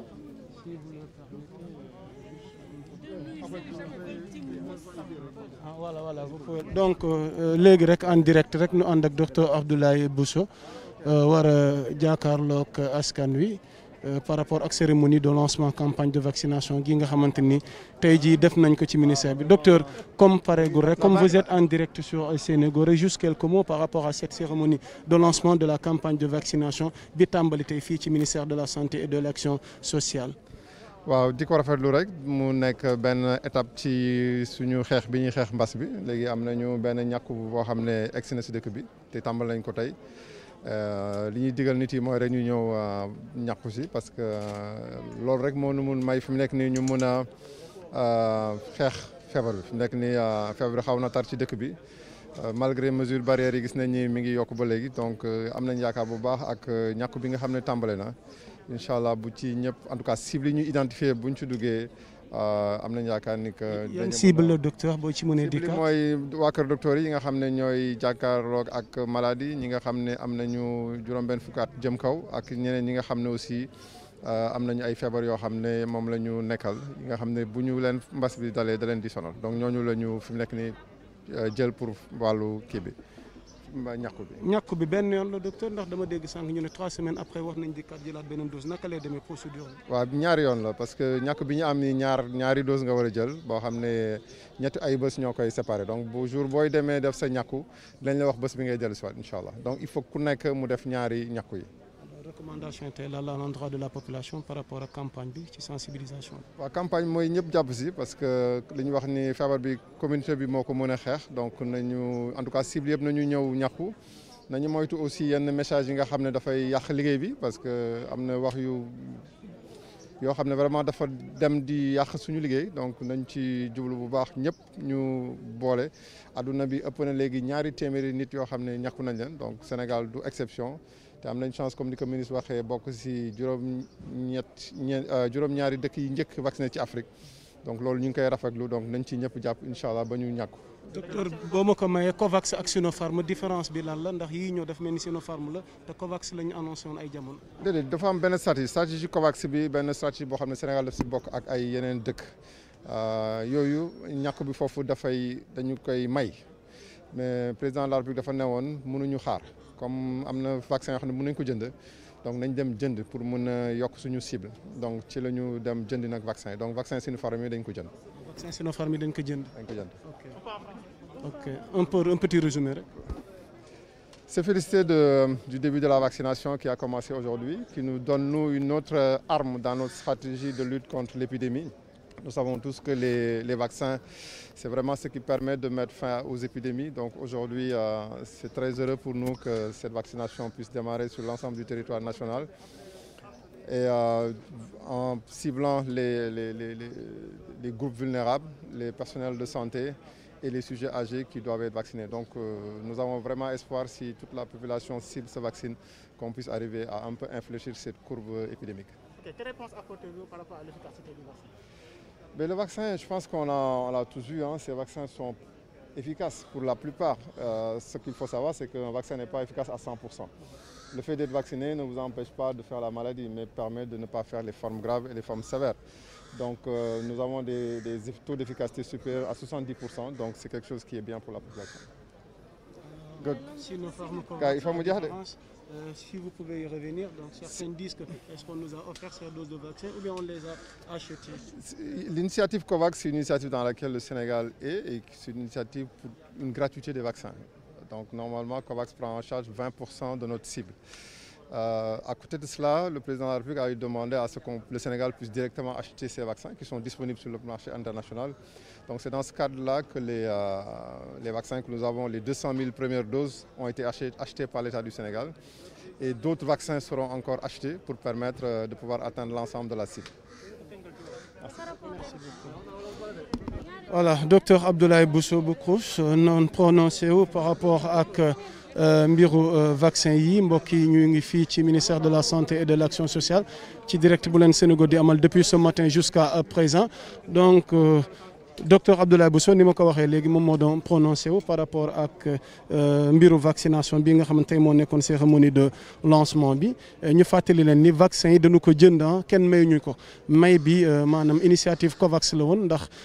boobu nag mbir yi xaw a yéex président de la République Macky Sall ndax nee na jot amul temps amul mënuñu xaar ci la ñu jëndee 200 000 doses vaccin yi nii à travers Sinopharm waaye ci 200 000 doses ñu leen di fàttali Sénégal jot na ci may 20 000 10 000 Guinée-Bissau 10 000 Gambie tey nag ci ndaje bi tey gis ngeen ni ministre de la santé Abdoulaye Diouf Sarr moom mooy sénégalais gi njëkk ci ñàkk boppam mu topp ca yeneen naataangoom mi ancien ministre Souleymane Ndéné Ndiaye gis nañ fi kilifa diine waaye gis nañ fi tamit religieux yi moom laa doon wax sànq waaye gis nañ fi tamit parlementaires yi couche yi nekk ci askan wi yëpp daanaka kenn desul ñëpp daanaka dikk tey jii ni ngir tàmbali campagne de vaccination bi waaye li nu mën a jàpp ci kàddug ministre kàddug docteur Abdoulaye Bousso mooy askan wi nanu moytu ñenn ñeneen di yebal xeetu message yi comme quoi que ni maanaam mbir yi daal xawta dal xel nanu xam na ni vaccin efficaceul à 100% waaye tamit dina la mën a dimbali ci nga mën a fagaru donte du la mën a teggil tawat bi mbokki kon bu fekkee dinañ mën a am yeneen réaction dañuy doxantu rek Abdoulaye doxantu rek bu fekkee mën nañ am yeneen réaction par rapport ak personne troisième âge yi ñu indi tuuti réaction par rapport ak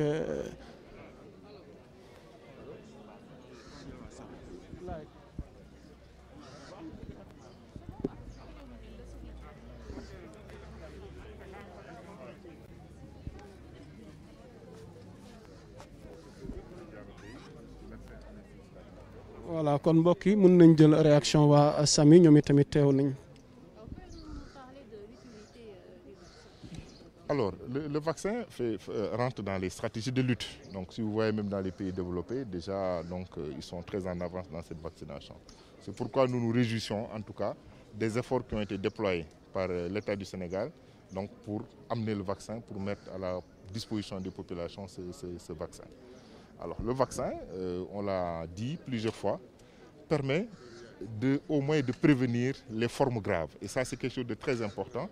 parce que une personne vaccinée a beaucoup moins de chances ou bien ne développera même pas de forme grave de la maladie. Ça, c'est quelque chose de très important parce que c'est ça qui évite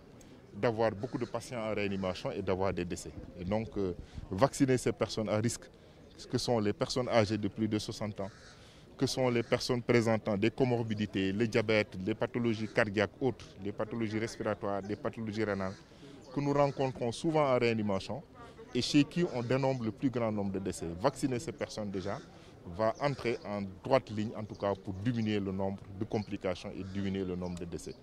L'autre frange de la population qui est visée dans cette vaccination, dans la première phase, c'est le personnel de santé de première ligne. Donc c'est les personnes qui travaillent, les professeurs, les infirmiers, les médecins, les ambulanciers, les techniciens de surface, ceux qui sont en contact direct avec les patients infectés tous les jours, matin et soir.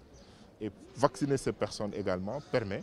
de les prémunir en tout cas donc de ces infections, de cette infection, et permet également de diminuer donc le risque d'infection dans la population. boo ñu ko mënee tënkal ci olof rek nga fàttaliwaale ñu tur bi rek. Professeur, comment va? Alors, Mamadou Diarra Bey, man médecin anesthésiste réanimateur la médecin urgentiste, man maa jiite SAMU national. Léegi vaccination bi nga xamante ni commence door nañ ko tey ci Sénégal dañ koy rafetlu bu baax a baax a baax. Et d'ici jaajëfal également suñu gouvernement suñu autorité président de la République gouvernement bi ministère de la santé ak ñëpp ñi nga xamante ni def nañu liggéey bu am solo ba tax vaccin bi yegg si tey Sénégal. Comment door nañ ko tey rek dañu door rek di lancer également ba pare daal di mettre ci kanam nit ñoo xamante ni dinañu jox exemple population bi parce que coow bi dafa bari trop ci vaccination bi ñi ngi ci wax lu ci nekkul ak li ci nekk ak lu ci nekkul tey nag ñi ñëw fii tàllal seen loxo ñu ñàkk leen dina tax ñu won population bi que ni vaccination bi lu wóor la te lu baax la te loo xamante ni tamit kenn mënu ko en tout cas moytu kenn mënu ko contourner en tout cas pour faj épidémie bi loolu moo tax tey ñu ñëwoon fii ñëpp suñu collègues professeurs yi chefs de service yi directeurs yi ministres yi ouléma yi imam yi waa clergé bi ñu bari ñëw ñu jël ay vraiment des personnes yoo xamante ni dinañu joxe exemple population ñu ñëw vacciné wu tey pour que nit ñi bañ a tiit en tout cas fan yi ñëw nag campagne yi dinañ ko ubbi si gox yi si gox-goxaan yi si région yëpp vaccin yi dina dem foofu dinañu recenser ñi nga xamante ni war nañ leen ñàkk mooy ñu nga xamante ni mag nañ ñi nga xam tamit am nañu yeneen feebar yoo xamante ni ñu ngi koy wéyaale mooy feebar diabète feebaru xol feebaru tension feebaru roño ñi nga xamante ni ñun ñu nekk réanimation di faj malade yooyu si ñooñu la ñuy gën a gis complication yi ba pare nit ñi di faatu si ñooñu la gën a ëppee donc ñooñu nag si campagne bi ñooñu la ñuy viser vacciner ñooñu nag dina tax ñooñu duñu feebar wala suñu feebaree duñu présenter complication te dina tax tamit décès yi wàññeeku bu baax a baax ci population boobu. Docteur Ndiaye bu ñu ko mënee professeur Daouda Ndiaye voilà professeur vous êtes en direct sur Sénégo tey nekkoon cérémonie donc ñu ngi ak professeur Daouda Ndiaye tey jii nii ci cérémonie lancement campagne de vaccination bi alors professeur d'abord sa impression ci biile jotaay gi nga xamante ne tey la ñuy door lii jëm ci wàllu ñàkk waa réew mi ci mbas mi nga xamante ne bi mu fi duggee léegi lim fi gàllankoor bëri na ci askan wi. waaw soo sant yàlla rek am fierté ñëw fi tey bokk ci ñi nga xam ne ñoo njëkk a jël vaccin bi pour joxe le bon exemple parce que xam nga ñun dañu ne est-ce que ñun wax nañu est-ce que lan mooy suñu position ci vaccination bi est-ce que askan wi nangu nañ wala nanguñu. ma jàpp ne bu fekkente ne ñun ñooy scientifique yi nga xam ne ciy wax boobu ba léegi mu ñëw balaa kenn di ñun ñoo war a jël pour wan nañ ne bu fekkee am na ci ñuy testé ñu lañ ko war a testé ba pare moo tax tey ñu ñëw fii pour jël wan askan wi ne jël nañu que ñu leen ñu woo ñoom aussi ñu dem def vaccination bi te xam ne loolu mooy njëriñu askan bi et surtout accompagner le président par rapport à l'initiative boo xam ne dañ koy saluer. sant yàlla fierté parce que comme coow lu bëri woon na dina ñëw ak du ñëw bu yàlla defee président indi ko. ñun scientifique yi ñu waxtaan ci ba xam ne loolu la ñu war def buñ ko indee nañ ci sant yàlla. effet vaccin ci tawat ndax ñu bëri dañuy jàpp ne bu nu vacciné woo dina tax dootuñ feebar wala dañuy mucc feebar lan ngay leeralal ci bopp askan wi ci li ni mel. vaccin ñaari yëf la mën a def bu njëkk bi mooy dalay aar d'abord pour nga bañ a loru ci feebar bi bu fekkee ne war na mën bu fekkee yow da nga nekk personne vulnérable. beneen bi day bokk ci nga arrêté transmission bi mooy te yow dina bokk ñoo xam ne du jaarat ci yow pour dem ci feneen donc soit mën na permettre yow mii ko war a jot doo ko jot pour joxale malade bi même fekkee ne du la faat après wala même fekkee ne tu es une personne vulnérable bu la waree bis bu la jotee du la faat donc prévention la boo xam ne vaccin bi day tax doomu jàngoro bi du màgg sa yaram ba indi la problème du fa dugg donc mooy li nga xam ne daal mooy li vaccin bi dina maintenant il faut dire que mesure barrière du changer parce que mesure barrière yi complément d'information lay indi ci loolu pour nga xam ne ëllëg ñaari force bu ñu boolee day nekk force supplémentaire day nekk bu ëpp doole donc mesure barrière plus vaccination day gën a may doole doomu aadama gi initiative COVAX lañ annoncé woon ñu ñëw gis ay doses de vaccin Sinopharm docteur professeur naka la mbir yi demee noonu. boobu ministère defe naa waxtaan nañ ci ñoom ba pare donc aujourd'hui je pense que dégg naa chef de l'État li mu wax ci rajo bi tey ci RFI ak yeneen chaînes yi que vaccin bépp bu nga xam ne yaakaar nañ ne baax na. dañoo rawante daal laa bëgg rawante je veux dire ci relation moom ni mu ko waxee nga xam ne relation diplomatique la parce que ñëpp a ngi étudier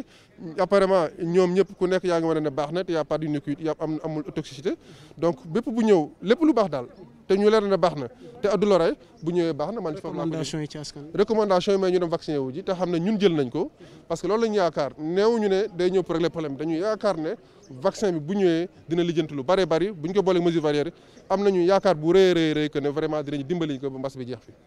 jërëjëf. effet secondaire comme j'ai dit effet secondaire moom mënut a ñàkk ci garab mënut a ñàkk ci dara maintenant ce qui est important mooy effet secondaire yi ñu ci déggagul yi ñu ci ñi ko def ko mooy c'est minime. effet secondaire moom dafa ànd ak garab dafa ànd ak vaccin donc ce qui fait que aujourd'hui ñu bañ a jël priorité ci effet secondaire aspirine sax am na effet secondaire paracétamol am na effet secondaire mais l'avantage mooy que ñi jël garab médecin jox la ko wala infirmier ku la ko mën a jox dañ lay suivre donc effet secondaire bu mën a ñëw balaa mu lay lor fekk gars yi gérer nañ ko ba nga xam ne voilà li ci waroon indi problème du am problème donc effet secondaire yi bu mu tax nit ñi yaakaar ne garab tous les médicaments et tous les vaccins ont éventuellement war nañu am dañuy am effet secondaire mais dañuy minime ba nga xam ne bu ñu ko suivre comme il le faut du indi benn problème. jërëjëf. Bon, pour dire voilà kon ñu bàyyi ko mu indil ñu version française bi. Pour se faire vacciner comme nous avons été les scientifiques qui ont beaucoup parlé sur le vaccin dans l'explication dans la démarche vers l'utilisation du vaccin c'est important que nous soyons là au devant en tant que scientifiques en tant que des personnes en tout cas expertes habilitées à parler à ce sujet, de venir donner l'exemple, à dire que nous sommes là pour nous faire vacciner. Donc nous saluons cette initiative du président de la République pour dire que nous encourageons tout un chacun pour que demain, que le Sénégal fasse partie des premiers pays quand même où le coronavirus est éliminé à travers le monde. Okay, merci. Merci. Voilà donc nekkoon professeur Daouda Ndiaye doon prononcé wu moom ci mbiru vaccin yi defe naa imam mi ngi ci biir ku ne ok donc yëf yi les deux sont arrivés. Je suis le président de l'ASCOSEN. ok imam ana imam Ndiaye ma tëj waaw kon baax na voilà kon mbokk yi ci fàttali teel ma suma ndox mi suba ba léegi ñu ngi fii coono gi métti na waaye on gère quand même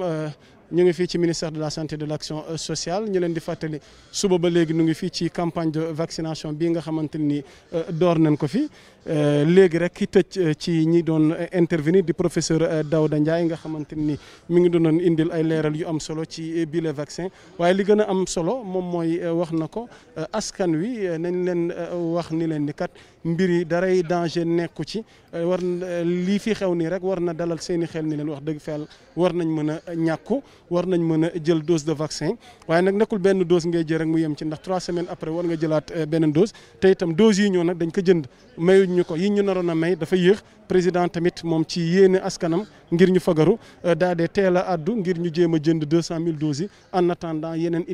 initiative COVAX gi ñu annoncé woon daa dee ñëw kon mbokk yi ci tënk rek defe naa jaratul ñuy ñëwaat ci lu bëri yéen a ngi ko doon seetaan en direct mu nekkoon cérémonie lancement campagne de vaccination bi fii ci ministère de la santé et de l'action sociale Abdoulaye Diouf Sarr moom mooy ki nga xamante ne ni mooy ki njëkk a jël vaccin daa de wane yoon bi montré bon exemple bi Abdoulaye laa àndaloon ci caméra bi El Malick Seck ci wàllu photo gi loolu mooy tënk li nga xamante ni tey daal jëlee nañ ko fii ci ministère de la santé et de l'action sociale di leen jaajëfal ci ànd beeg topp gi yéen a ngi doon suivre seen site Sénégo numéro 1 de l'actualité sur mobile nii lay def waxtu wu ne rek di ànd ak yéen ci ay moment di ànd ak yéen ci ay xew-xew ak ci li nga xamante ni lépp dafa soxal dundinu askan wi di leen jaajëfal